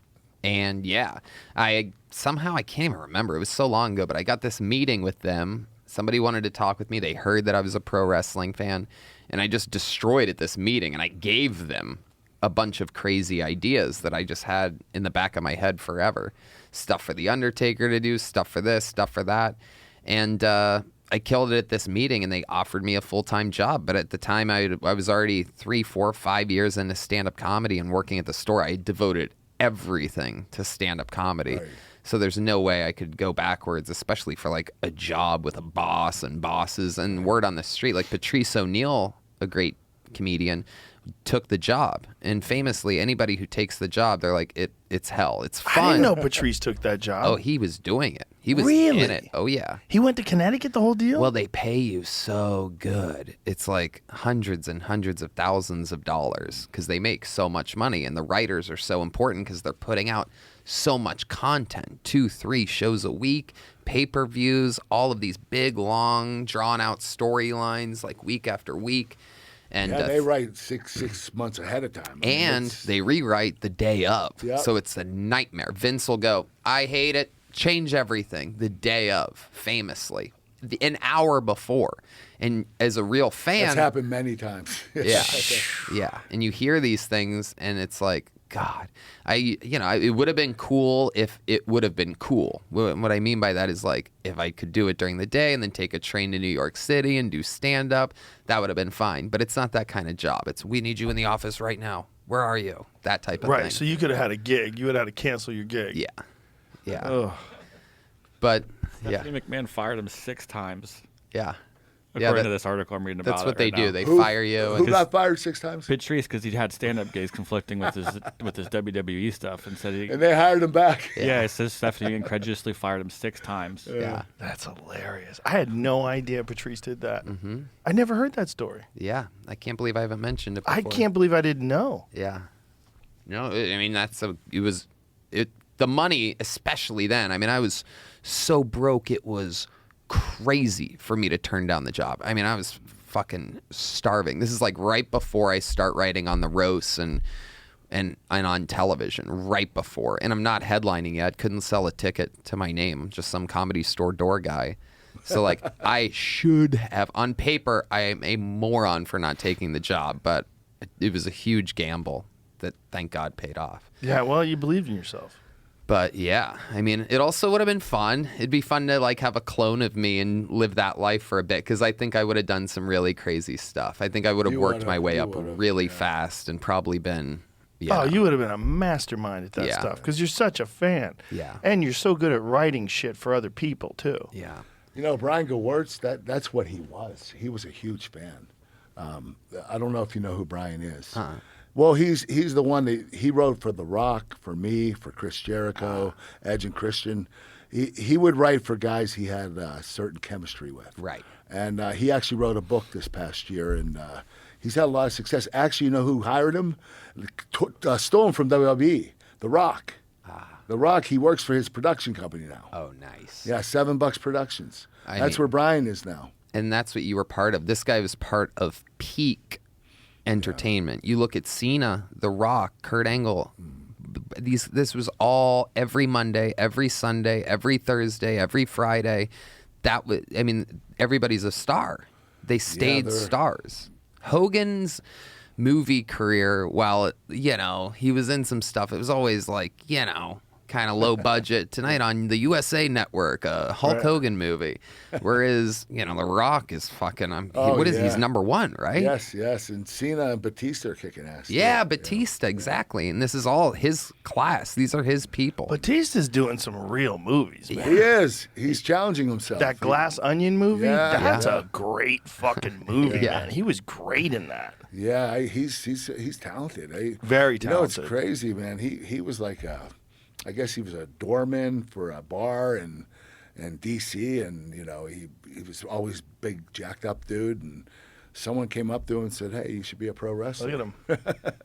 It worked out. Yeah, it worked out. He's doing all these movies and just having a lot of success. And he seems to be okay physically. Like he's gotten through it physically. Or, I'm really surprised at how well he moves around, considering his age and Yeah. what he's been able to go through. But it's crazy. I mean, he actually is like working out like he's 30 years old. That's crazy. Yeah, and he's probably 55, 57. Probably, years old. and he looks great. It's just amazing that he's been able to do it without any of the real big injuries. Yeah, you're Because absolutely he right. wrestled for a long time, Yes, right? he How long did. did he wrestle for? 20 years. Wow, that's incredible. That's really incredible. Do you need a lighter? Thank you. What is it like working for Vince? That guy's got to be a fucking. I mean, we need to get him in here. Yeah. You know what? That's a good idea. I would 'cause- love to get him in here, especially now that he's got this relationship with the UFC. Now that they're, is that thing working? Nope. Yeah, it's You know what? Vince is very, very talented. He's a workaholic though. Very, very, very much a workaholic. Oh, clearly. Yeah, he works 7 days a week. Even when he's on vacation, he makes his writers go down to the vacation with him. Really? So they're there's either no sitting in a vacations. hotel room or on the beach talking about work. He's working 24/7. And he's in his 70s. Yeah, and you know what's crazy? When he's done, he goes to work out when he gets home, which, like, when he's on the road traveling, TVs are over at midnight. He'll go to the gym at 1 o'clock, train till 3. He'll go to sleep from 4 to 6. Then he'll wake up and he can just repeats the cycle. How? He only sleeps 2 hours a day. I don't know. I it's don't know real. how. How? He's the real deal. He's a workaholic, man. He's a machine. And he's created an entire universe that people, generations and generations, grandfathers, their sons, and their sons, all have their favorite people and favorite things that have happened. It kind of I just love the guy. I love the guy. He's always treated me right. I never had a problem with Vince. He is. I'm just glad he got the money he got because I never thought he was going to sell the company. I thought you would have to take it from his cold dead hands, pry it from his cold dead hands. Yeah. When he died, I really thought he was going to keep the company forever. And Yeah, I saw the meme the other day. He bought it. I can't remember the exact numbers, but for $1 million in 1982 from his father, $1 he million, bought it. yeah. And To it- $9 at the- billion. Yep, $9 billion at the valuation last week. Wow. $1 million to $9 billion. Wow. Yeah. he put his heart and soul into it, though, man. Oh, I mean, obviously. It just goes to show you, nobody becomes that successful unless they're fucking driven, insane work ethic. There's no other way. There's no other way. You're absolutely right. That's crazy. No one works harder than he does. 2 hours sleep in your 70s? Yeah. I know. I mean, I need 8 now. I need 8. I don't get it. I mean, it's incredible. He's I don't a know how you can machine. function like that. Yeah. He works out He's continuously. fucking jacked. Yeah. He's I know. jacked and he's in his 70s. Yeah, he might be, How old is he, Jamie? he's got to be closer to 80, right? He's pushing it. Let me see a picture of him now. That's fucking bananas. That's the real canary in the coal mine. Yes, he He is. just turned 78. 78. Yeah. 78. Okay, jacked, you know what he sleeps told 2 me hours when a I night. came back to WWE? He said, listen, I'm going to have this company for a lot longer than you think, Mr. Angle. I'm 73 right now. My mom lived to be 101. I plan on living till I'm 120. He said so. has a And he said, plan. I'm never letting the company go. I'm always gonna be working here, and they're gonna have to pull it from my cold, dead hands. My pry from my cold, dead hands. He really, Vince. That's what keeps him going. This is why I'm a little not nervous, but what's he gonna do now? What's he gonna do now? Because his whole life was wrestling. Isn't he still involved in the company, though? Yeah, I'm pretty sure he's still Okay, I going to heard be he the stepped back from the creative position. kind of, but that's what he says, right? Okay, that's what they okay, say. so You it's not gotta true. wonder with him how much of it is a storyline. Exactly. I'm back. Right. God damn it! If I want it done right, I have to do it myself. Yeah, just see him fucking walking Yeah. in there. The And, power walk. yeah, I mean, he's just a fucking maniac. I mean, the head of creative on paper is Triple H, who is his son-in-law. Who, I mean, that's the most like dominant. I mean, that's his former employee. Like he's got Triple H. No, I guess if Triple H is head of creative, This isn't then recent, then but Vince Jesus. is. look at him. The head of creative. Look at that picture of him in his 70s. That's his personal trainer that travels with him everywhere. At All day, 3 all a.m. night. Yep. Worked out at 3 a.m. Wow, 3 a.m. after Raw. Wow, insane 3 a.m. workouts despite Well, being I wasn't 76. wrong. It was 3 a.m. Yes, that was only 2 years ago. So he was 76 there with a fucking big motorcycle chain around his neck. He's jacked. He is, man. That guy. That is incredible. Something special. That's incredible. It's just incredible that you could keep doing that. But I guess if you don't stop, you eat the right foods, take the right supplements, wink, wink, and just keep make some trips to Mexico.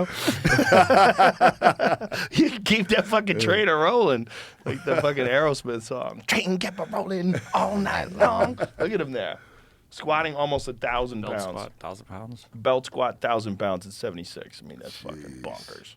That's bonkers. Good for him. Fuck yeah. There's very few humans like that out there. They just There's have that only kind one of drive. Vince. I can tell you that. There's only one Vince. Yeah. And he's I've seen him at his best and his worst, and that guy, he's unbelievable. I mean, he is he's the hardest working and most dedicated person I've ever been around. Like he really is. He sticks to his diet. He works all day. He makes sure he gets his workout in. Everything is like aligned for him. Everything has to go a certain way for Vince. He has to have everything lined up just perfectly. He's just he's an animal. He really is. He's an animal. Clearly. Yeah. I mean, that's what he looks like. You don't look like that when you're 76, unless you're a fucking complete psycho. Yeah. And again, the creativity, like it never ends. He puts out 2-3 hours of content every Monday for 35 years now or something 30 crazy. something years. Yeah. Here's something to think about. Yeah. 30 years. He's 2 years younger than Biden. Wow. Wow, man, that's a big difference. Jeez Louise. You ain't With kidding. everything, not just his body, but the mental mind. sharpness. Yeah, Yeah, the mental yeah, sharpness. Yeah. I mean, that's just incredible. He's still sharp as a rock. I mean, he really is. Yeah. Crazy. Yeah. Alan rocks are sharp. A I know what jaded you're rock. saying, though. Like a Flintstone that they used to cut mammoth meat with. Diamond, perhaps. Yeah, something sharp. Are diamonds really that sharp? I guess they can be. Diamond drills, diamond drill bits. Yeah, well, they're just hard, really. But yeah, I know what you're saying. It's just extraordinary when you see someone who's such an outlier. I mean, if you got all the 78-year-old guys on Earth, that's number one. Oh yeah. Yeah. 100%. Yeah. Like if you had to ask me like who's the fittest, most driven, on top of it 78-year-old guy, like Vince McMahon. Yeah. 100%. Who's competing with him? Who the fuck else? Who's out there? You would have heard of him. If there's another guy like that out there, you would have heard of him. No, you're right. There's only one Vince. I know that Yeah. for sure. Yeah. What a maniac. And with this new union, man, I mean, this is something that I've been talking about for a while, is like the power of and how close the UFC and the WWE can be. But yeah, it's mostly going to be, I picture it being a transfer from almost like a retirement party to go to the WWE. I mean, imagine what you know what? Diaz brothers or something like that could do in pro wrestling, yeah. slapping Conor people McGregor, around. and- yeah, yeah. these guys.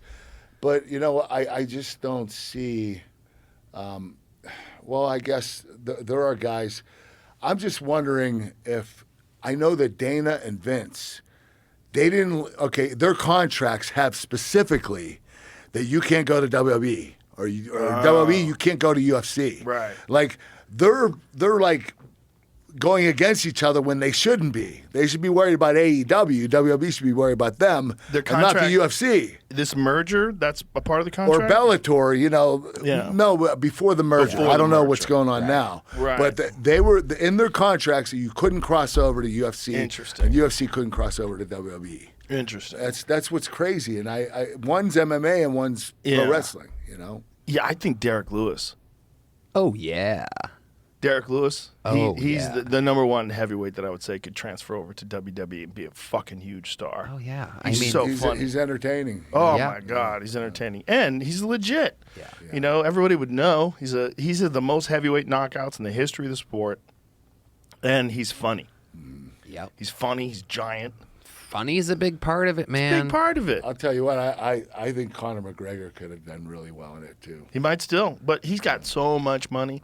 It'll be hard when the guy's got $500 He million doesn't in the need- bank. I know. Very hard to get a guy like that to fucking Yeah. get slammed. You're not getting him out of bed. Yeah, I mean, that's what's really impressive about like some of these guys, like you know that go over and do things in the WWE. Like Floyd Mayweather went over there, and yeah. the Paul brothers. Like these guys are They're making willing money hand over Yeah. fist, and they're going over there. Yeah. Yeah, they're still willing to get out there and put it all on the line. Well, the thing for the Pauls or for Logan Paul and for It's really just Logan, right? Has Jake Yeah, done no. WWE? Bad No. Bunny. is You're gonna say that? well, yeah, but they can promote their own things as well. So Right. Logan Paul goes out there drinking a Prime That's energy right. drink. So a Connor could conceivably go out there with a bottle of Yeah, proper 12. yeah. I think he sold that too, though. Oh, okay. But I mean, he's probably still a part of the company, Yeah. probably stock or something. He sold it. I think so. I'm pretty sure. Something like. See if we can find that. I think he got paid. I think he got fucking paid. It's everywhere. I see it everywhere. Yeah. They got it in there. I I've remember. never even tried it. Have you tried it?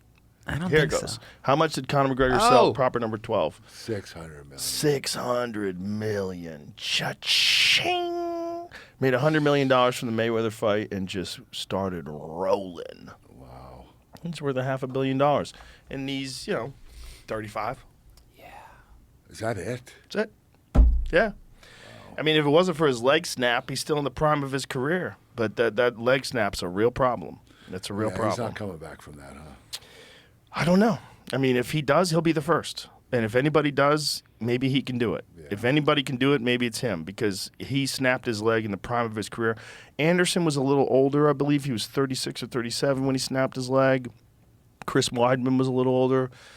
It's a hard one to come back from. Nobody really comes back from that one. It's just... Is it because you have to have metal put in there? And You do. You have to have plates, and then it's also... You got to think the difference is you're kicking, and you're taking kicks. Like, Yeah, guys are going to kick you in that shin for sure. They're going to kick you in your scar calf. tissue and everything. Yeah. Nerve damage, all the Calcium above. buildup, yeah. And you got to think when that leg snaps, it snaps like that, right? And then you got all that broken bone that's damaging all that tissue inside of it. And I don't know the extent of how much damage was done, but it's been 2 years, right? Is it about 2 years now since he last competed? I believe it's about 2 years. And, you know, there's all this talk about him and Michael Chandler fighting from the Ultimate Fighter. I know he's sparring. I've seen footage of him sparring, and he looks good. He looks real good. But he also looks saucy. You know, so there's that. So, like, you got to get off that. And then there's a 6-month period where USADA has to test him randomly, which I think that USADA thinks a mistake. I really think they should do all that in-house. Because USADA does stuff like, well, they don't do it anymore, but they were doing stuff like waking guys up at 6:30 in the morning, like the day of the weigh-ins, and testing them. It's fucking insane. Yeah, fucking insane. For world title fights. Right. Fucking insane. I just think that if anybody can do it, it's going to be Conor. If anybody is going to come back from that and fight again, it's going to be Conor. But, you know, it's that famous Marvin Hagler quote. It's, you know, it's hard to get out of bed and run in the cold when you're sleeping in silk sheets. You know, when you're the champ and you're rich as fuck like he is, and he doesn't have to do nothing forever. He's got generational wealth. Oh, yeah. And yet, here we are in the situation where, you know, he's still in the prime of his athletic career. You know, and he lost that fight to Dustin Poirier, but it was a great fight up until the moment his leg snaps. And so, Well, you know what? He is a different breed, man. He's a fucking savage. Yeah. He's a real savage. I hope he comes back. I mean, it would be an amazing story, and I would love to see someone actually come back from that injury, because so far Weidman, you know, came back, and not taking anything away from Brad Tavares, because Brad Tavares is a fucking beast, and he looked great in that fight. He looked so good. But Weidman looked a step behind. But you all got to think Weidman took 2 years off as well. It's hard taking 2 years off and then jumping right in the heap with a top 15 guy. You know, and a guy like Tavares is a real veteran, is real talented, and, you know, real driven too, super disciplined, always in great shape, always fights well, and is a real good striker. And he was just chewing Weidman up. You know, Weidman just couldn't get off. Wow. It's a bummer. Yeah, it is a bummer. It's a bummer because that fucking injuries, man, it's like all these other, I mean, so many other injuries guys can come back from. Soft tissue tears, you get them fixed, you come back. That one that's a motherfucker, man. It's just. I mean, think about it. You break your leg right in half. Yeah. Frank Mir came back from that. Frank Mir got a motorcycle accident where he got T-boned by a guy who ran a red light and got sent flying. I think they said he flew like 30 feet through the air and snapped his femur, so his upper leg. And it took a long time before Frank was like back again, and arguably never really reached the same form that he had. Huh? He still beat really good guys though after that. He still beat really good guys. Frank was still a real world-class heavyweight after that break. And he might be the only guy now that I think about that's ever come back like that. Right.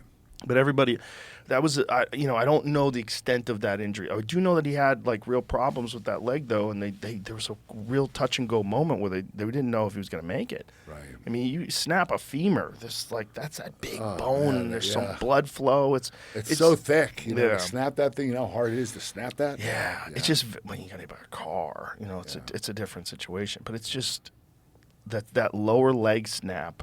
Apparently, it's just very difficult for it to fully heal. It's not like an arm. Like, you break your arm, they put a pin in it, you're good to go. I know a lot of guys who broke their forearms, and they went back, and Paul Felder, a lot of guys, they get their forearm snapped, like blocking a kick, and they get back in there, and they're okay. There's a difference. You know, you Big walk difference. on your legs. Yeah. You know? Big difference. Big difference. You don't walk on your hands. Right. So, yeah. And, I mean, and that's the argument also for him not being in the USADA pool. Of course. I mean, if anybody shouldn't be in the USADA pool, like, get him out of that. Like, let him do everything he can to come back, especially in the prime of his athletic career. I mean, that's and also, there's a real problem where they're stopping guys from taking things like BPC 157. All that stuff does is let you heal. Right. It's like it's just letting you heal. You need things that let you heal. So that's on the ban list. Huh? It is now. I think they're trying to bring it back. You ever use that? No. I use it. It's great. It's fantastic. It's very good. Yeah. Very good when you get injured. You'd probably love it. Yeah. I need to hear more about this. They call it Yeah. the Wolverine drug. Is that what it's called? Yeah, it's a peptide, essentially. It's called Body Protection Peptide 157. Body Protection Peptide Compound. It's a really good peptide for healing injuries. A lot of people have very good success with it. So a lot of people recover. Yeah, from I can connect injuries you with someone who can Okay. take care of that for you too. You know, I don't know. Like I think athletes should be able to use everything they can, especially in a sport like MMA. agree. Yeah. Everything they can. Yeah. But the problem was they used to be able to do testosterone. And Well, then- I think they should still. I do too. I think it's a good. Well, the thing is, like, with testosterone, you can take a guy who's an older athlete who has like an older mind, who thinks like a veteran, like they really understand the game. Because a lot of those guys, by the time they get to that certain age, they think real well. They understand the game better. They're more mature, but their body just doesn't work the same anymore. They're a step They don't have behind. testosterone in their bodies anymore. Yeah, Exactly. yeah. And also, especially with football, with a lot of things, those knocks to the head.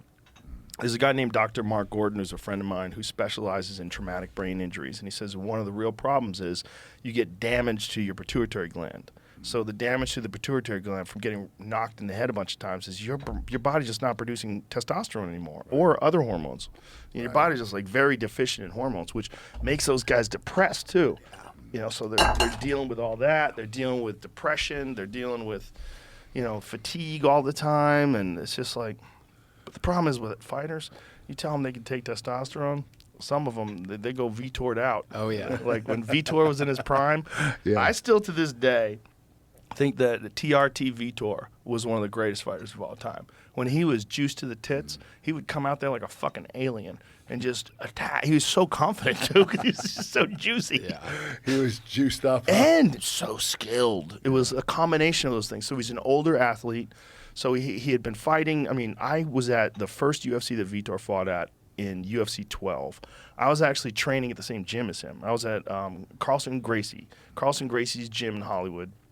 Vitor was 19 years old when he went over and he fought John Hess in Hawaii. And everybody was like, holy shit, look at this guy. We knew.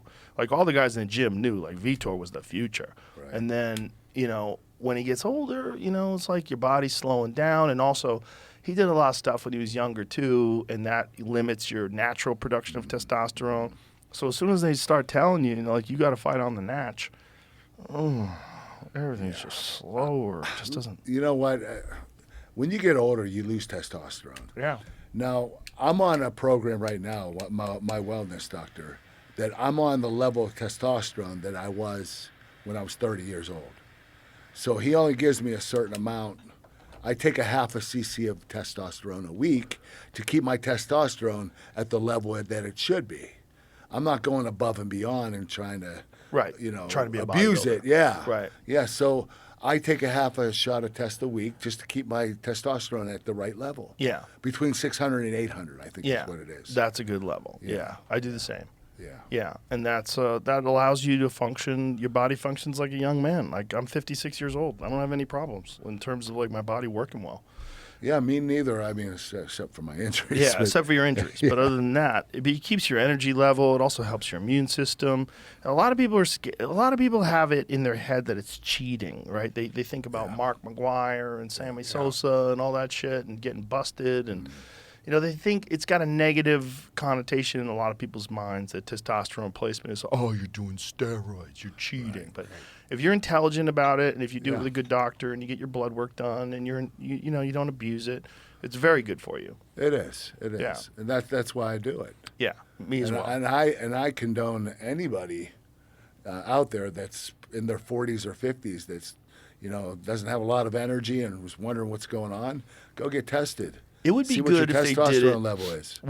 with fighters if, like, the UFC administered it. Like, you can't administer it on your own. They have to randomly test you to make sure you're not fucking off and doing something crazy. But, like, this is the amount you get. Let's make sure that your blood work stays within this very normal line. That parameter. Right, so you're not cheating. You're just maintaining. Exactly. That would be a good call. But it's just hard to regulate.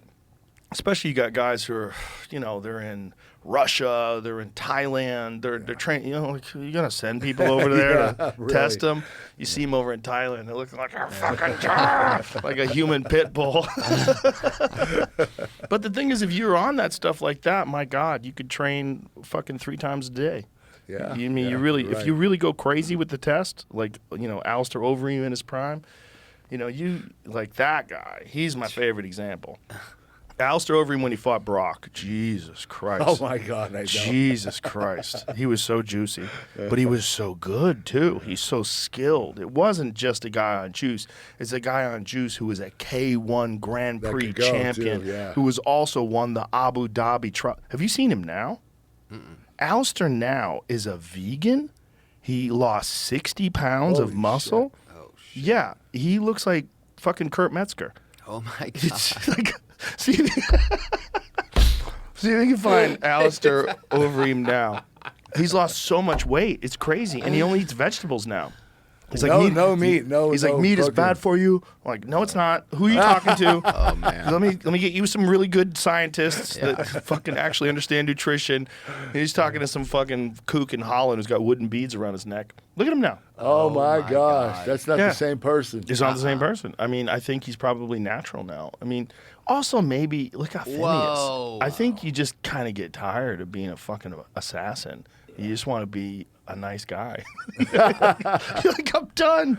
I'm tired of braining people. I mean, you know, Alistair was fucking kicking people in the face and knocking their teeth out for 30 fucking years. He was a vicious fighter. You got to think he's still competing up until recently. He fought Chuck Liddell in Pride in like 2004 or something like that. I know, almost 20 years ago. Yeah. Is this him now? This is 16 weeks ago. It's like it was around his birthday. So Well, he looks good there. yeah, he's just not He just- gigantic. Yeah, he looks lighter. I mean, he's a lot lighter. Now go to Alistair Overeem weighing in for the Brock Lesnar fight. Because that's crazy. That's him right there. Look at that. Jeez. Look at that. Jesus Christ. Jesus. I'm in awe. Look at me behind him. Like, Jesus. Oh my That's god. Ubereem. That's when he was at his prime. He was a fucking destroyer. I swear to God, if they never outlawed testosterone, here's what you smashing people. This is when he was in K1. Bro, he was a fucking monster. He was a monster because he was huge, he was powerful and fast, but he was also supremely skilled. He was a real elite striker. Like, I'm just really surprised good. anybody could beat him.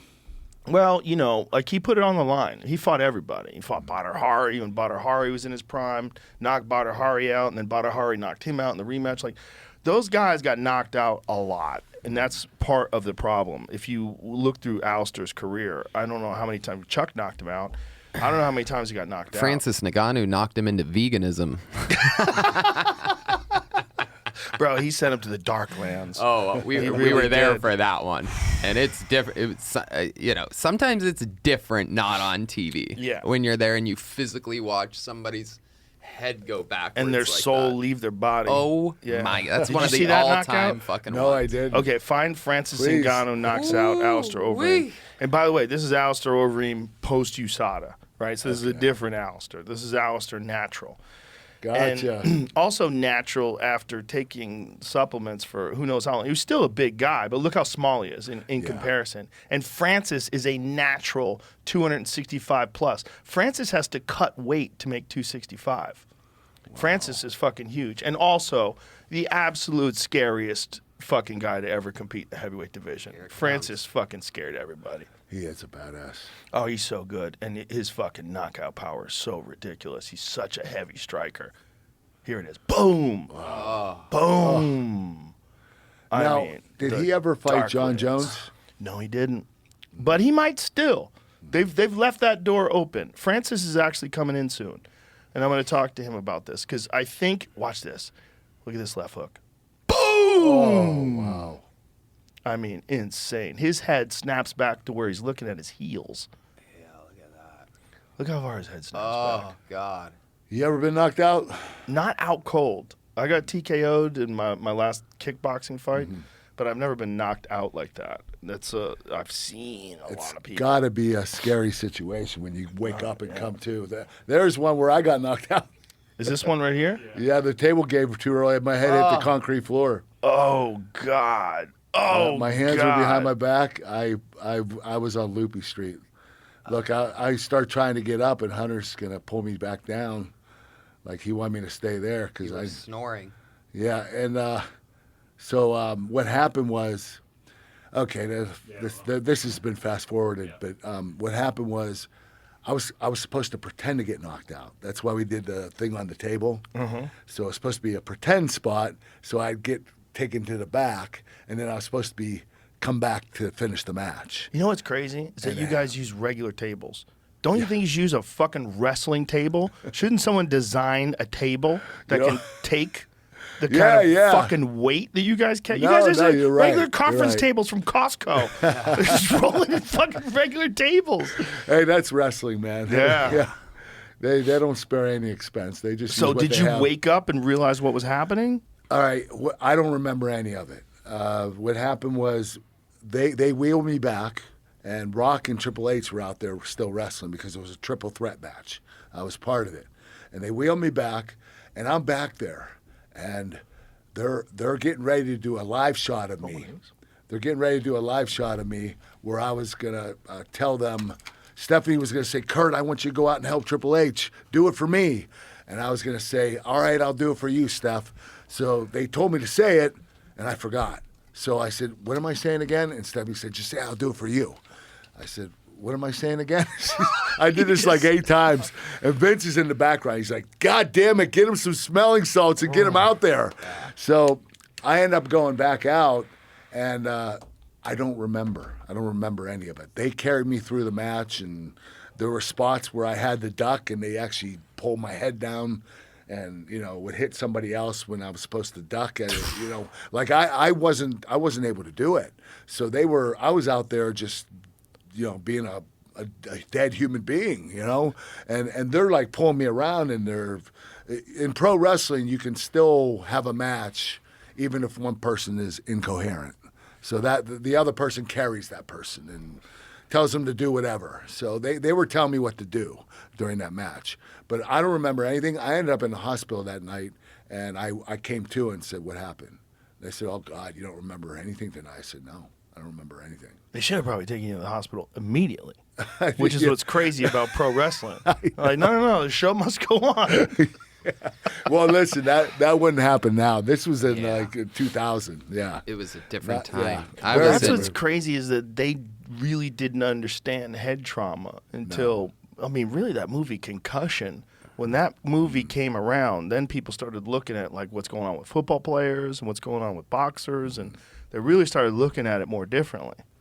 You know what? I'm wondering if they're starting to like pro wrestling has this what's it called a concussion rule? Okay, so if you had concussions,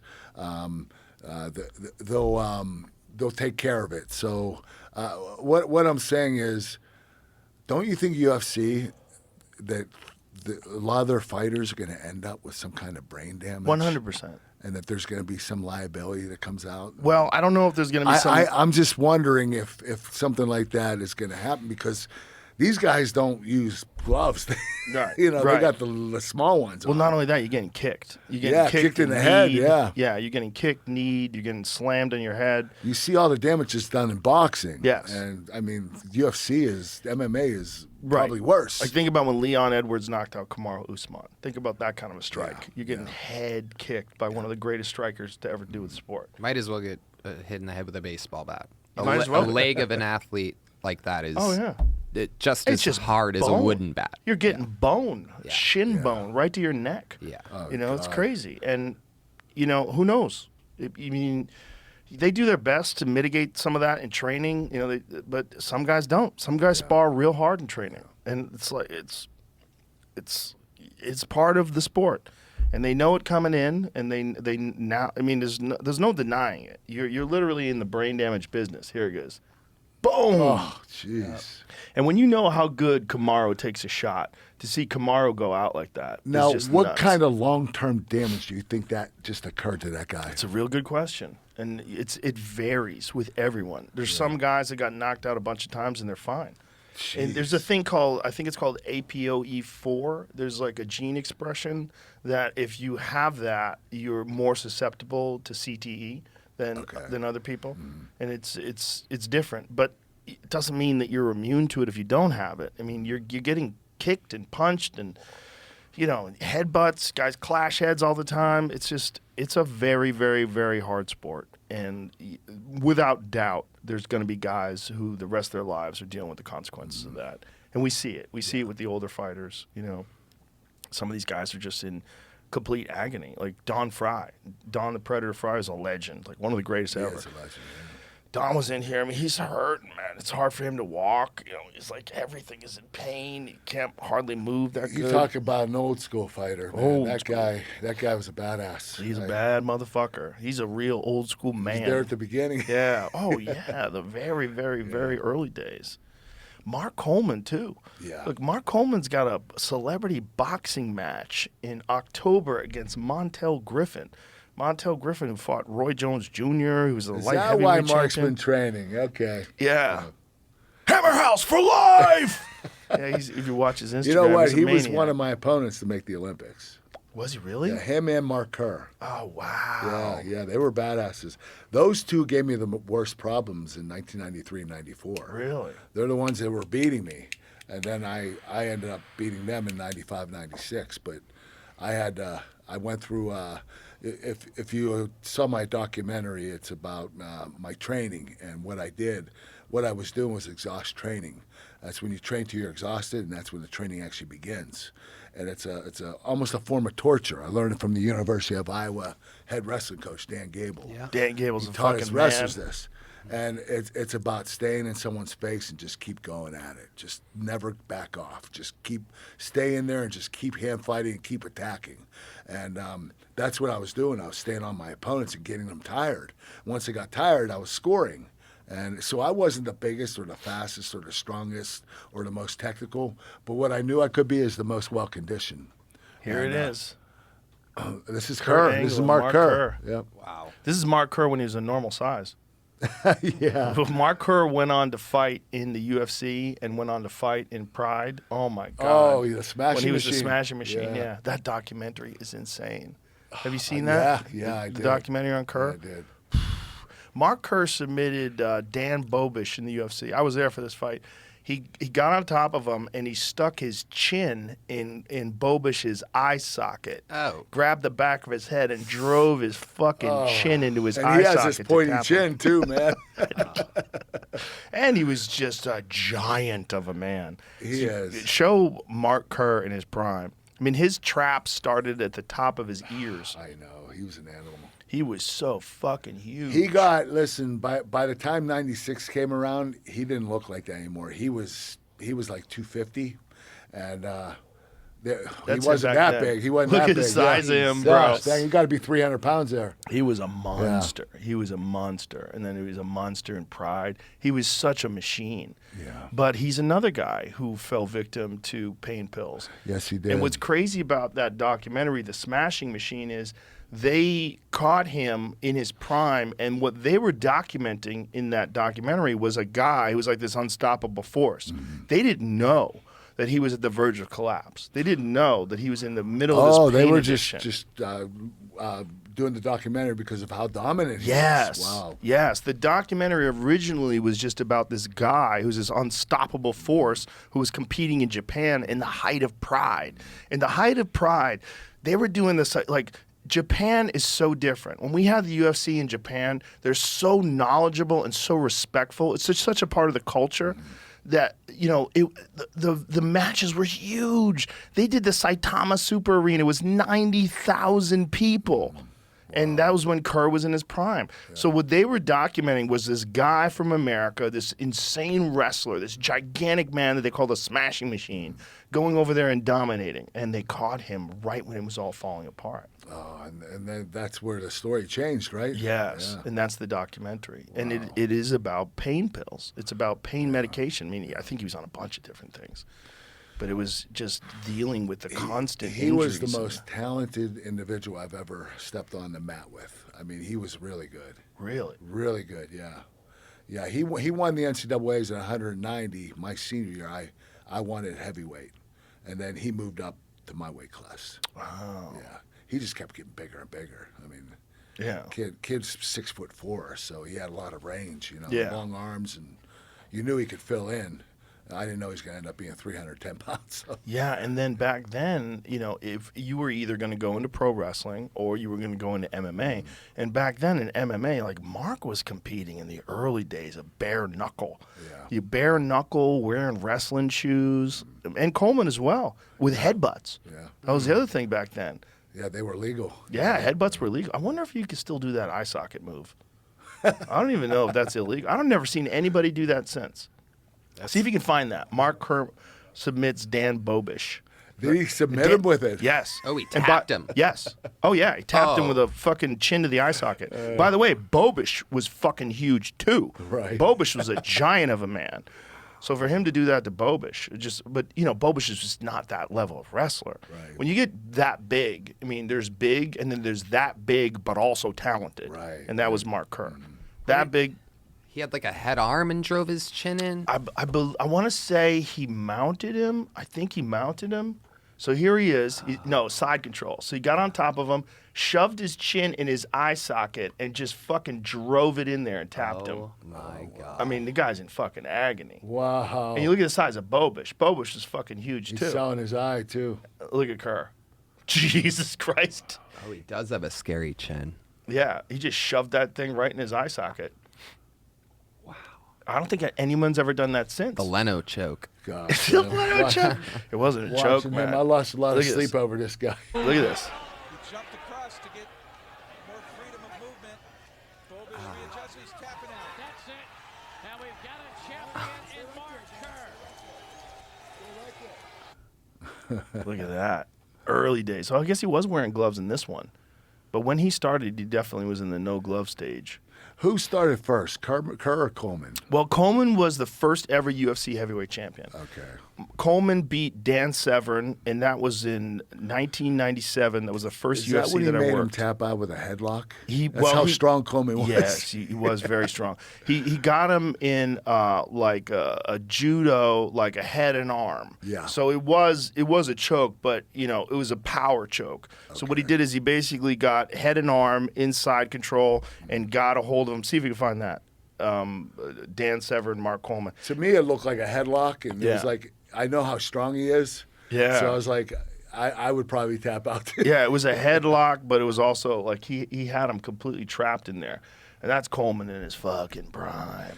He had a stint with alcohol too. That he's been sober for a while. Yeah, and he talks about that. Like, that's another big thing about his, that's bare knuckle too. You see, he's got no gloves on. Both guys have no gloves on. So he got him down. And by the way, Dan Severn was a hell of a wrestler as well. I wrestled Dan. It was my freshman year in college. He was about 28 at the time. I was 10 years younger than him. And Yeah, there it is right there where you just had it, Jamie. Well, you got it right there. So he gets him this. Yep. So he gets him in this like side control head choke. That'll and do it's it. it's really like a neck crank. He got him in. This was the first UFC that I worked at. I never wrestled a guy And I had as to strong as interview him. Coleman. He was such a he was so strong. I knew he was going to tap out here. I watched this fight the night it happened. Yeah, look at him. He's he's just looking, he's squeezing. crushing him. I know how strong You Coleman can is. see Dan Severn's arm is almost like green. Yeah. There's just no blood getting there. Well, this is a legit choke too. Yeah. If you can get a guy's arm trapped like that in between your thigh and his hand, and with the amount of weight that Mark had, and he's just pressing down on him, And that pressure. The and more yeah. he steps that way, the tighter it gets. yeah, Dan's fucked. Oh. I remember in Carlson Gracie's after this fight. Oh, look, he's my poking him in the eyes. God. Yeah, he tapped right there. That was it.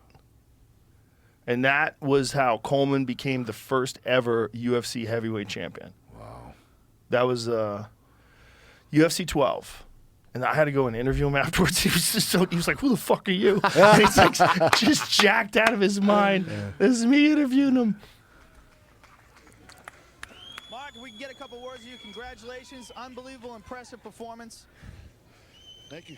I'm so nervous. He's the first guy I ever interviewed. Was it for you to win the first super fight where two wrestlers meet in the finals? Very important. Look at the size of him, dude. Myself a wrestler, and I'm looking to. It's was amazing that he wrestled at 220 pounds. I think for the he was Olympics. still competing in wrestling at the time too, or wanted to compete in wrestling. Wait a minute. Whoa. What year was this? 97. This was a year after. His last competition was 96. He was 32 at the time. So you said you wrestled him when he was 28 and you were. Severn. I wrestled. And what happened there? He beat me 1-0. It was a college match. I was a freshman in high school. I was 18. He was 28. He was already on the USA team. So I'd say I did pretty good for a young upcoming kid. He's 28, but he still has that full mustache, probably. Yeah, right? yeah, he did. Mustache But is I amazing. wrestled Coleman quite a bit, man. Yeah. We beat each other quite a few times, but we went at it for a while. But it was really cool to see these guys having success in UFC. Yeah. I mean, this is when I won the Olympics, and it's kind of bragging rights. I beat Yes, these guys to right. win the UFC title. Well, people talked about that too, because back then you were brought up a lot. Like people were saying, because there was some talk, like would Kurt Angle ever fight in the UFC? Right. In the early days of the UFC, there was a lot of that because there was quite a few guys that did. Royce Alger. Yeah, Royce tried it out. I know that. Yeah, quite a few like real elite wrestlers that competed in the UFC, and that skill set is the best skill set for MMA. When you dictate where the fight takes place, because if that guy wanted to take you down, he's taking you down. Yeah. Like you just back then the guys just did not have the ability. There were so many karate guys and so many jiu-jitsu guys. They just did not have the ability to stop that guy from taking them down. I mean, you look at Khabib, how scary. He Oh, my gets you God. down, he puts his legs underneath your legs. Now you have nowhere to go. There's no standing Well, up. let There's me no ask you. jiu-jitsu where there's no option like that. Like jiu-jitsu. All right, I did a competition called the Contenders. Do you remember that? Yes. Yeah. Okay, so it's jiu-jitsu versus wrestling. Yeah, I remember that. Wrestling- Didn't Gable do wrestling the didn't do that well. Well, because they didn't understand submissions. Right. That was when, Frank Shamrock was there. I think he tapped Dan Henderson. I think he got him at I think an ankle so. lock. Yes. They just didn't understand the positions. And these guys were just so good at submissions. Kevin Jackson. Yeah, Kevin Jackson. Kenny Monday. Kenny wrestled Monday, there. that's Yeah, right. yeah. Yeah, Kevin Jackson fought Frank Shamrock, and he got armbarred. They just didn't understand the positions. But if they did, if they had real training, having that ability, the wrestler's ability, first of all, wrestlers are the very best at controlling bodies. They're the very best at taking people down. And then the next step is just understanding those submissions. Right. The hardest guys to deal with, for sure, in jiu-jitsu are guys who are great wrestlers who learn jiu-jitsu because they already know how to control bodies. Right. So then they understand these new positions, and they just have this massive advantage in being able to control bodies. It's still the cornerstone for MMA. If you can't wrestle, you can't fight. Right. Because guys just take you down. Like no matter how good a There are striker. guys that tried to be, they're stand-up fighters, and they try to get in there and do it. They get crushed. Yeah. Yeah, there's not a lot of guys who can't wrestle who ever wind up doing well in the sport. Yeah, I saw a funny thing. Again, it's all on Instagram, these memes lately or videos, but I saw a good one of Derek Lewis going, wrestling's not that big of a deal. All you have to do is stand up. Right. And then it shows this reel of wrestlers taking him down, and he just rolls over and starts planting a foot. But Yeah, not with Daniel Cormier. right. Daniel Cormier got him down and submitted Exactly, him. yeah. See, it's just who you're doing it to. Right. That's who when you deal with a wrestler as Levels. elite as Cormier. Here's Derek just standing up. Yeah. But Derek is just a giant of a man and has ferocious knockout power. Look, he just pushes people off. The I'm ability just going to get up. plant a foot and just stand up is incredible. But that reach around move like that's a legit move, whether he knew it or not. Craig Jones does that. That reach from the position, you get into that spot. He actually has, I think he calls it the octopus guard, or a reach around. Craig's really funny, but Craig actually does that. But he stands up with everybody, and that's with Roy Nelson, who's a great grappler. But when you got Derek throwing punches at you, there's not a human alive.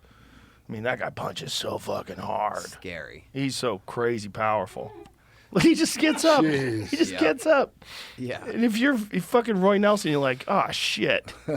Like, someone's going to get him in an Americana. He's like, yeah, I think I'll just stand I'll up. get up. Plants a foot, stands up, Yeah. then turns around. That's a guy, Derek, I think, would shine in pro wrestling at the end of his career. He just signed a new deal with the UFC, I think it's an 8-fight deal. They're really giving him a lot of money, so I'm happy for him. You think he'll go all 8 fights? I don't know. You know, who knows? It's so hard in that sport. But the heavyweight division is so shallow. You know, all he needs is to string together a few wins and he could fight for the title because there's really only, just like fucking 15 or 20 elite heavyweights. Whereas you go into like lightweight, 155, there's a sea of them. Yeah. 170, there's a sea of them. 185, there's so many guys. So there's like 5 times as many. Heavyweight is probably the shallowest division. You know, hasn't it always been? Yeah, I mean, it's just there's not that many. I mean, those guys go into the NFL. You know, those guys go into the NFL, You're right. NBA, pro basketball. But I also think that, you know, the average human being is right in the middle, you know, 165, 175. And I think that most of the people, like, I'll tell you this, in amateur wrestling, most of the wrestlers are in the middleweights. And then as you go up and down, they become less and less and less and less. And then when you're at the very lightest weight, there's very few. And at the heaviest weight, there's very few. So there's like an average weight of people, of human beings. And when you go higher and lower, it gets lighter. There's another guy that everybody wanted to see compete in MMA, and that's Karelin. Did you ever get a chance to see Karelin compete? Yeah, man. You know what? These guys were so scared of him that when he would pick them up for the reverse gut wrench, they would pin themselves. They'd roll over and pin themselves. Yeah. It was like I went to the World Championships one year, and this guy's in the finals with Karelin, and Karelin goes to lift him up, and the guy turns over and pins himself. I'm like, why'd you do that? Like, you wrestled Karelin, at least, you know, try to beat him. They were worried about getting smashed. Yeah, because didn't want to get hurt. Up and hit you with the world. Yeah. He would basically, I mean, there's a photo that we have in the gym out here that I put up just to remind myself of what a pussy I am. It's Karelin. Show that photo. It's this black and white photo of Karelin where he's about to take this guy. That photo right there. Look at that fucking photo. I mean, tell me that's not, that dude was 300 fucking pounds and moved like a panther. You know, it's crazy that he got beat his last match. Yeah, well, he got beat by a new rule, right? Technicality. Yeah, the technicality was when you broke the grip, it counted as 1 point. Yeah. And that was really at the end of his career. But And Rulon you know Gardner what? was also a tank, too. He The guy was. beat him. He was. And Rulon went on to fight, and he did fairly good. I mean, Yeah, he did had well a in couple Pride. fights, yeah. But I just had Rulon on my podcast, and he said that you know, wrestling Karelin at that point in his career, he knew that Karelin wasn't in the best form of shape. You know, Right, it wasn't the same. Yeah, but he was still Karelin. He was still Karelin. Yeah, doesn't matter. I mean, he's the baddest dude on the planet.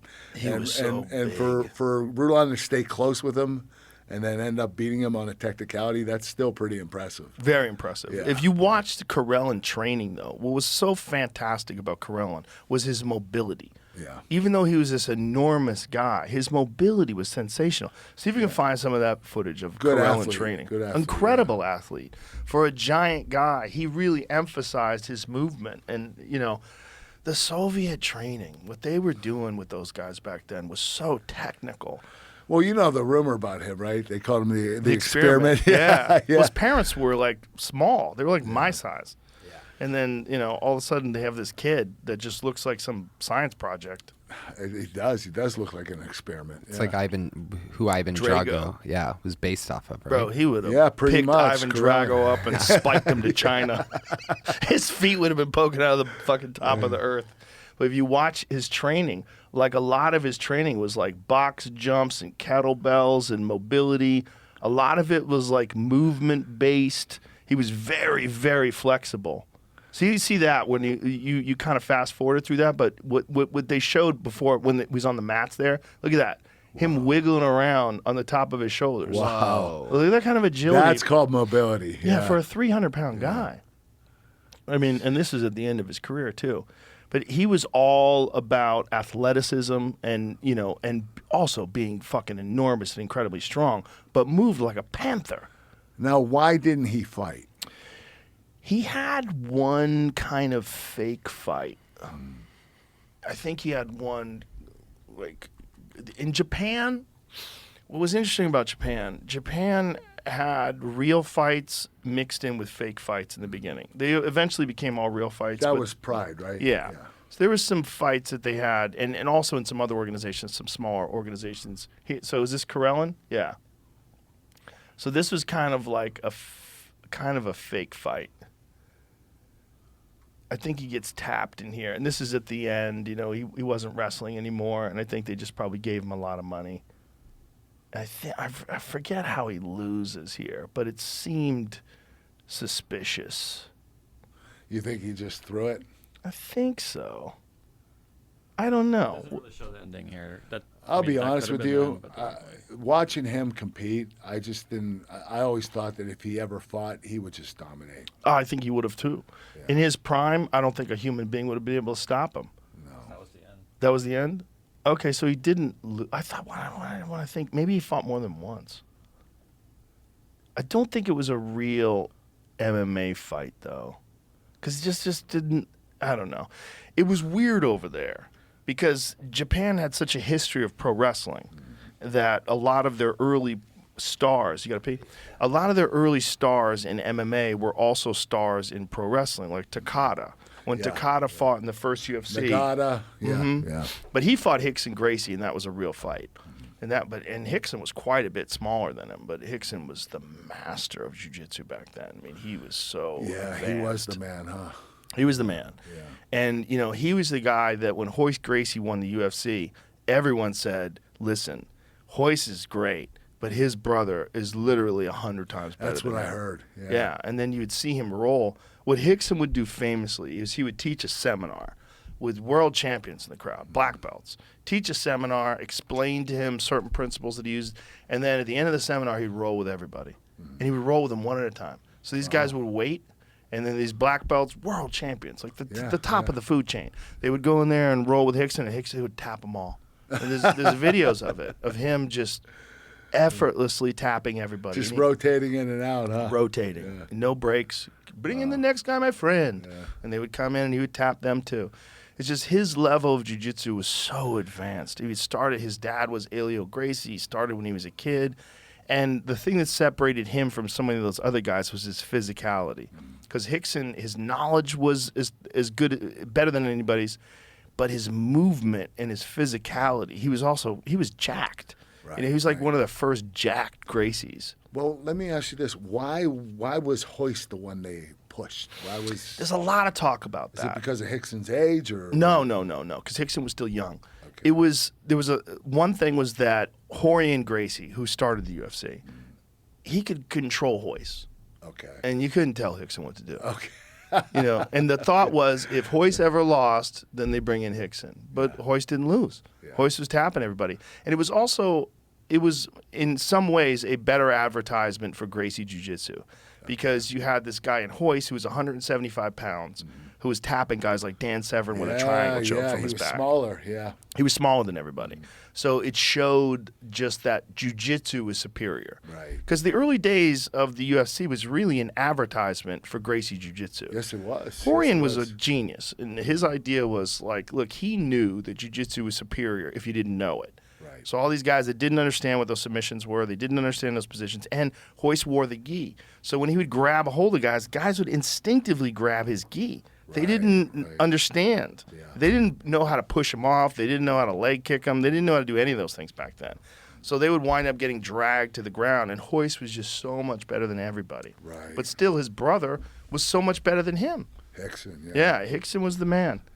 And, and everybody said, there was no argument back then. It was like, who's the best at jiu-jitsu? Everyone said Hickson. Everyone. Right. That doesn't happen. There's always debate. Like even in boxing, like when Terrence Crawford fought Errol Spence, everybody was like, maybe Spence is too big, maybe Spence, I don't know. Back then, when it came to fighting, when it came to jiu-jitsu, everyone said it was Hickson. But Hickson went over to Japan, and he competed in Vale Tudo, Japan in 1994. And that was, or was it 96? I forget. It might have been 96. And that was when, MMA was really just emerging. And the first Pride 1 was with Hickson versus Takada. Oh, Takada worked with Hickson, yeah. See if you can find that. Pride 1, Hickson versus Takada. But it's just like, once Hickson got you to the ground, man, you were just fucked. You were fucked. He was just too good. He was too good, and he was strong. He was just a different guy. He was just different. he was bigger than Hoist, right? Yes, he was bigger. Did they Hickson, have like a good Gracie documentary explaining how these guys basically invented jiu-jitsu and stuff? yeah, Gracie in action is very good, but this is Hickson when he was young, when he was in his prime. I mean, that's Hoyler behind him, and this is like, and Takada at the time was this pro wrestler, and I don't know what he knew in terms of real martial arts. And Hickson, I mean, this is just a different world. I mean, even if you just see how these guys are moving around, Hickson just stood straight up and walked towards him. He doesn't look scared. No, not at all. He just knew all he has to do is get a hold of you. But again, he's not fighting a guy who's like a real legit striker. Right. And when he did, he fought Funaki, and Funaki wound up fracturing his orbital bone, but Hickson choked him to sleep. And like one of the most dramatic finishes ever in MMA. He like literally had him asleep out cold in a choke with blood all over the place. It was pretty wild. Was it his orbital bone or was it his opponent's? Oh, he got hit by Funaki, and Funaki Okay. fractured his orbital. Wow. So now Hickson like assumes mount. And by the way, this is nobody was as good as Hickson back then. His jiu-jitsu was so good. And look, you see how different he is than Hoist. He was muscular, so he was very physically strong, incredibly agile. He could do yoga. He was an incredible yogi. Mm-hmm. So he had like the physicality, but also the incredible. So right now, that right arm of Funaki's Takada's fucked. So as he's reaching with his arms right there, he doesn't understand. Hicks is just kind of softening him up here. He is kind of taking it easy on him, huh? Well, he's just cooking them. They would just take their time, and once he's got you in mount, you're not getting out, and he gets him in the armbar here. So he picks an arm, whichever arm he chose. I think he chose the left arm. And he's basically just pushing down on him. And now, see, his right knee comes up, and that's it. Whap. And now you're fucked. Now you're fucked. And he tapped him. Now, find Hickson versus Funaki. That was Coliseum in the year 2000, I believe.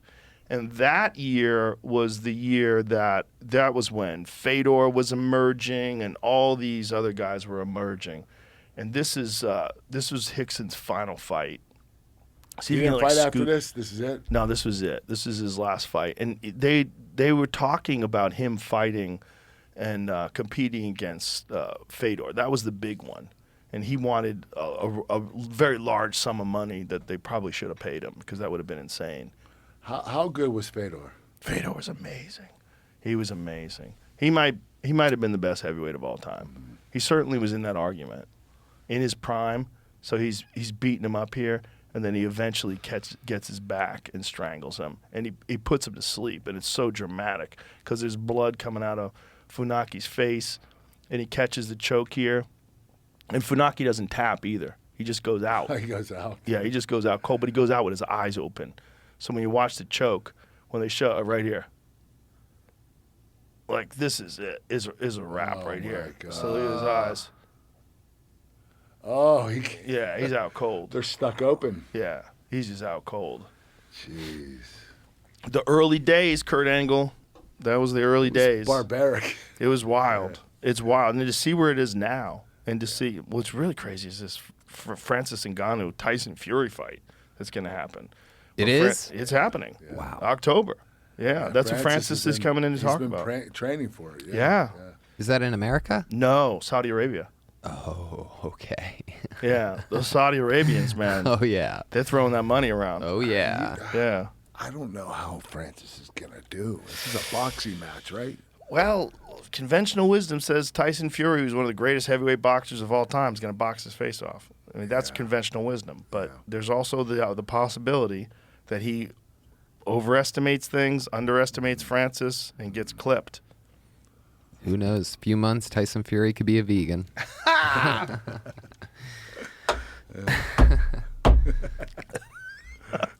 Yeah, I mean, look, I'm just happy Francis is getting a lot of money.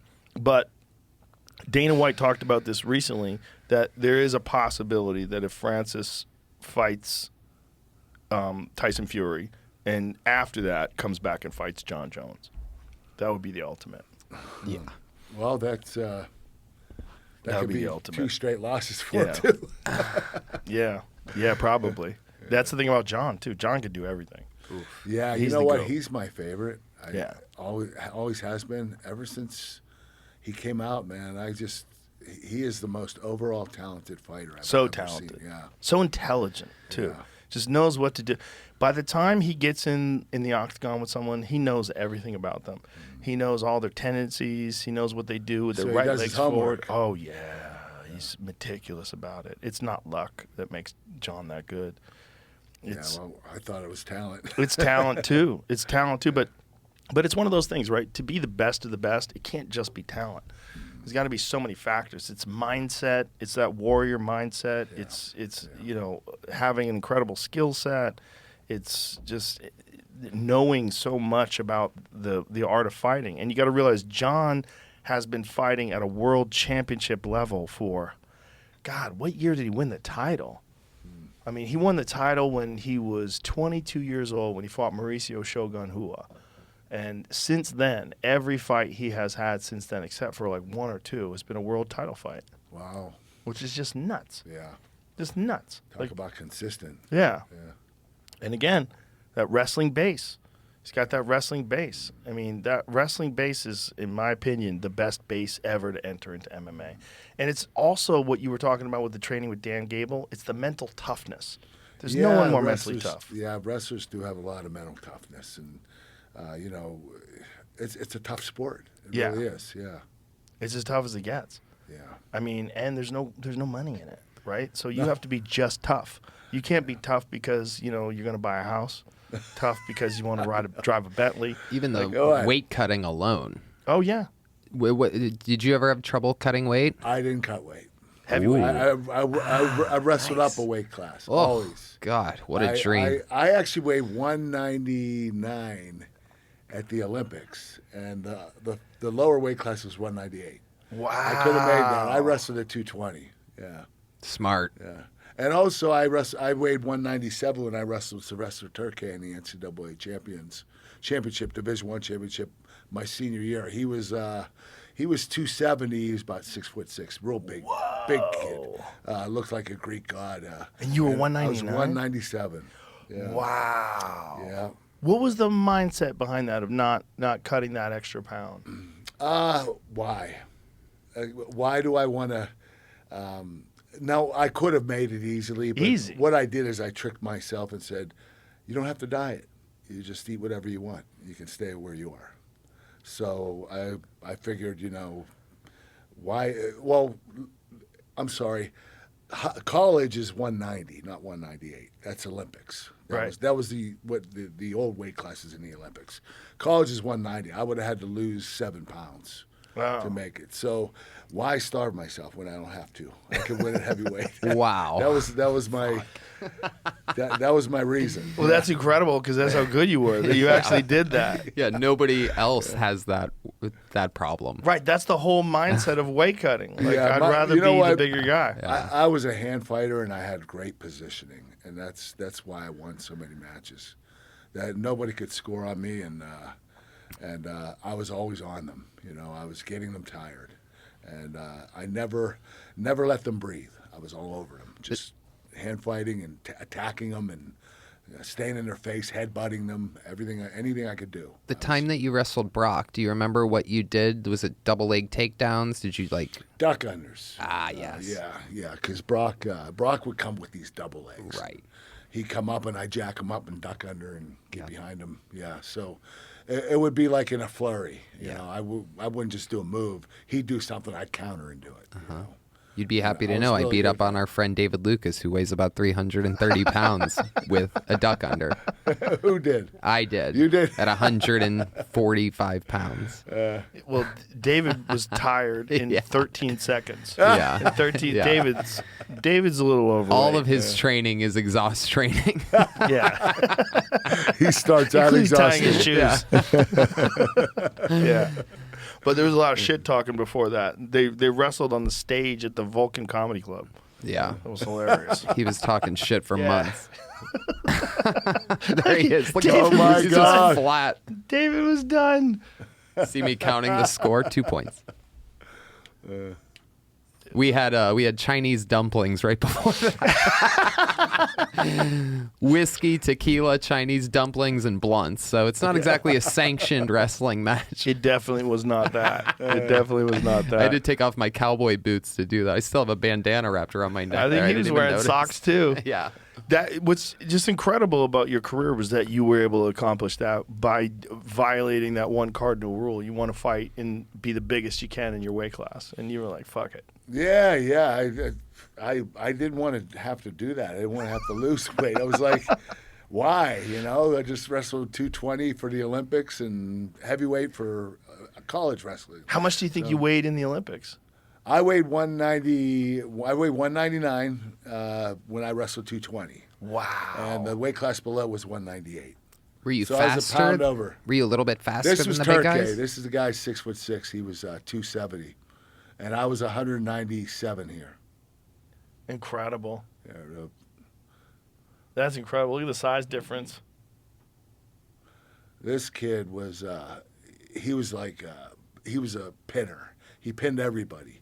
Actually, he pinned all 5 opponents before this match. Wow. Within a minute. Did any of your coaches try to get you to go down to the next weight? They never fought me on it. They knew that they knew my mind was made up, so they didn't care. I mean, I was winning titles. So. Yeah. I guess as long as you're winning. Yep. But it's so crazy that you violated that conventional wisdom. You know what? I would have won at 190 too. I not that I'm bragging, but Mark Kerr won the NCAA's. When Kerr started beating me, he got bigger, but I think I could have probably beaten Kerr in college. So it wasn't like I was trying to stay away from people. Right. It was I just didn't have to lose weight. Yeah. That's amazing. That's one of the biggest problems in MMA is the weight cutting. Mm-hmm. It's a real problem. You know what? Not only that, not only is it hard, it takes the fun out of it, and then you don't enjoy what you're doing anymore. Yeah. And not only do you have to worry about the fight, now you have to worry about your weight too, and it's just like you just have so much shit, so much stress going on at one time. The last thing you need to be worrying about is your weight. Yeah, And all you're worrying about, at least from my high school experience, all you're worrying about is your weight until the match. You're and then right, you're like, you're okay, right. now I get to fight. And then you're like, oh shit, I have to fight. And I will also agree with you because when you're cutting weight, you're not training properly. Right. You're not able to have the energy to train right. Right. So now all you're doing is you're letting someone beat you up while you have plastics on. You're rolled up in a ball, and this person's just beating the shit out of you and trying to get you to sweat. Yeah. I mean, it really lowers your work ethic. Yeah. So you don't want to do that. But I've always said it about MMA. It's the one thing that I would cut out if I could. I think there should be more weight classes, and I think they should make guys fight at whatever the weight they're. I think it's sanctioned cheating. I mean, I really do. I really think that's what it is. When you got guys like Alex Pereira is probably the best example. Mm-hmm. He weighed in at 185 when he fought Israel Adesanya and won the title. When he got into the octagon, he was 226. Oh, He gained that much weight. He gained 40 pounds. You know what? That What do you is what I was scared of. That's what happened to me for the Olympics. Like Mark Kerr, Mark Coleman, they would cut down to 220 and get up to 245. Yeah. And I was wrestling down at 200, 199 pounds. I was like, holy shit, man! Like this is not right. But But they probably tired more. Yeah, they did. They did. I mean, and especially if you have a full belly and you're wrestling on a full belly. That's Right, not because good they've been either. starving themselves forever. Yeah, so when they finally get a chance to eat, they're going to eat. Yeah. That's going to slow them down. But then the mindset is, but at least I'm going to be bigger. yeah, you're right. Yeah. Well, that's the ultimate triumph of skill and mindset over everything else. Mm-hmm. That it didn't matter what you weighed. No. It's pretty fucking I didn't have impressive. to worry about it. And you know what? My training was better than anyone else's. I had more intense training. I was able to do whatever I wanted to do, and I could eat whatever I wanted to eat. So, And you could recover better. Yeah, I was recovering a lot quicker than everybody else. Yeah. Yeah. Well, I really wish they would do something about that in MMA. I really do. Yeah. I mean, I just think if they just had more weight classes. There's just only 8 They weight should classes. have more weight classes. That's not enough. No, Yeah, I 8 don't weight think I'd so. say about 12. I think 12, 12. you're right, yeah. I think every 10 pounds is the right way to go. Yeah. I mean, in boxing, it's so much different. You got 135, then you got 140, and then you got 147, and then you got 154, and then you got 160, and then you got 168, and then you got 75. Like, That to me makes more sense. It makes a lot more sense. Yeah. But it's just for whatever reason, this is just how people have been doing it for a long time in MMA. And like when you stand there, like there's guys that weigh 185 pounds, and I stand next to them when I'm interviewing them. I'm like, how the fuck did you ever weigh, like Pajeda? How the fuck are you ever 185 pounds? Right. What's he, 210? He's giant. Yeah. And he's fucking dense like this table. Like when you put your hand on the guy, he feels like a table. Right. It's just nuts. And it takes a lot out of their body, too. It's terrible for their kidneys, terrible for their overall body. 24 hours before an MMA fight, you're literally on death's door. Almost dead. You're Yeah. exactly right. There have been a lot of guys that cut weight that have been rushed to a hospital. There's Pajeda before and after. It's not hard to tell. Like that's see there, 99 kilograms. So what is 99 kilograms? 220 something. Holy shit. Yeah. Yeah, that's 220. And then he went up to light heavyweight, and he just beat Jan Blachowicz at light heavyweight, who was the former light heavyweight champion. But he's a real freak. He's the greatest example of weight cutting. Like, there's no one cuts weight like that guy. No one's that big at 185 pounds. He has some tricks up his sleeve. He's able to cut weight like that. I don't know what he's doing. I Yeah. mean, it's a lot of mental toughness, too. A lot of mental toughness. Maybe genetics. Maybe his body's just able to do it better. Some guys just, their body breaks down. They're trying to dehydrate themselves like that. It's hard. Brushing your teeth the morning of, that's the thing I always remember. The Saturday mornings, brushing your teeth, your mouth wants to drink the water, swallow Right, the right, toothpaste because it's in your mouth. Yeah. There's been nothing in your mouth for days. you at want that to point. swallow it. Yeah. Exactly. And What's crazy about wrestling is you have to compete the day of. Yeah. That's what's Yeah, nuts. you weigh in and then you compete. Yeah. That's what's nuts. Yeah. That's really nuts because with MMA, the stark contrast. They also now they weigh in the morning, and then what we do is we have an official weigh-in ceremony at 5 p.m. So when I announce it, I'll say, like Robert Whitaker, official weight 186, but he's not 186 when he's standing there. He's really probably like 200 right. pounds. Yeah. It's like 186 is like for a couple minutes. Yeah. Where he Right, just yeah. gets down there, sucks it up, and then they start rehydrating the electrolytes. And there's Pajeda. During the weight cut. Yeah, so here's during the weight cut. I mean, the guy's fucking dying. Look at him.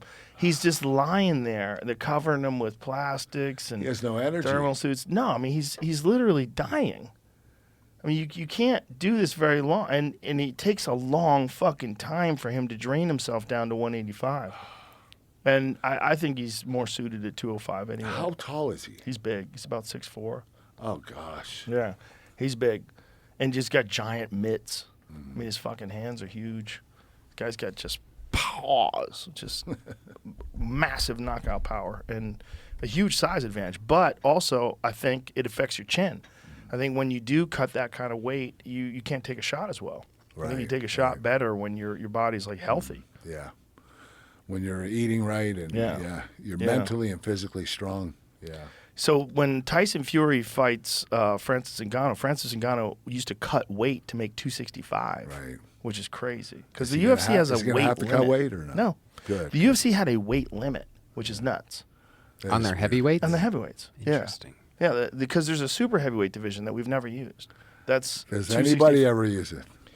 Pride, but Pride has crazy rules. Like Pride, they're allowed to do steroids. Like when Ensign Inoue was on my podcast, he explained that in Pride they had in the contract in all capital letters, "We do not test for steroids." No shit. I'm not telling you what to do, but I'm telling you what to do. right. Take them. Yeah. They wanted you to look awesome. Right. They wanted you to fight at your best and look huge. That'll help. That'll help. Yeah, I mean for sure. Yeah, crazy sport. Yeah. Well, Kurt Angle, it's been an honor and a privilege having you in here, man. I'm a Thank you. giant fan. You're a fucking stellar human being. Can I really ask, appreciate Can I it. ask one more Yeah, question? please do. I've always wanted to know, where does one keep a gold medal like yours? Good like, is it in question. a Okay. sock? Is it in a safe? Is it right when you walk into your house in a I'll glass tell you case? I'll tell Good you what question. happened. Yeah. I used to take it with me to all my events whenever I would speak or do appearances. The actual one? Yeah. Wow. And so one time I took it to an appearance, and this little kid grabbed it, and he was holding it. Then he kind of grabbed the ribbon. Then he started flinging it. Oh, no. Oh no. And he let it go, and it hit the wall. Okay, so there was a big dent in my gold medal. So I never took it to another event again. It's been in my safe because my kids, they were playing Barbie one day and they had the gold medal around the Barbie, and I was like, okay, they're just gonna get makeup on this. So I decided from now on I'm gonna keep it in a safe. So it's away from my kids and it's away from anybody that's gonna do any damage to it. Because I already had damage done to my medal, and I'm not going to have it again. There's a kid out there somewhere listening to this, cringing. How old do you think that kid is now? Oh God, that was 10 years ago. He'd be about 18. Yeah. He's probably listening, going, "Oh, fuck!" You know what? I never even thought about that. Oh, that poor kid. You're just a little kid. You don't know any Yep, better. I did it. Yeah, whoops. Sorry, kid. Listen, thank you very much for being here, man. I really Thanks. appreciate it. It Thank was you. awesome having you. I appreciate it. And I just want everybody out there to watch my documentary. It's called Angle. It's on Peacock. All right. Yeah. And one more time, the supplement is Physically Fit. Physicallyfit.com. Yeah. All right. It's called Chicken Snacks and Smart Snacks. All right. Yeah. Thank you very much. Oh, and Kill Tony, you guys sold out the arena. You have another one now. Yeah. Second show. December which is 30th. wild. Yeah, it's wild. already halfway sold out. That is so. wild. Yeah. Podcast in an arena, the HEB Arena right here in Austin. In Austin. Unbelievable. Yeah, and I'm on tour all over the country, TonyHinchcliffe.com. All right. Bye, everybody.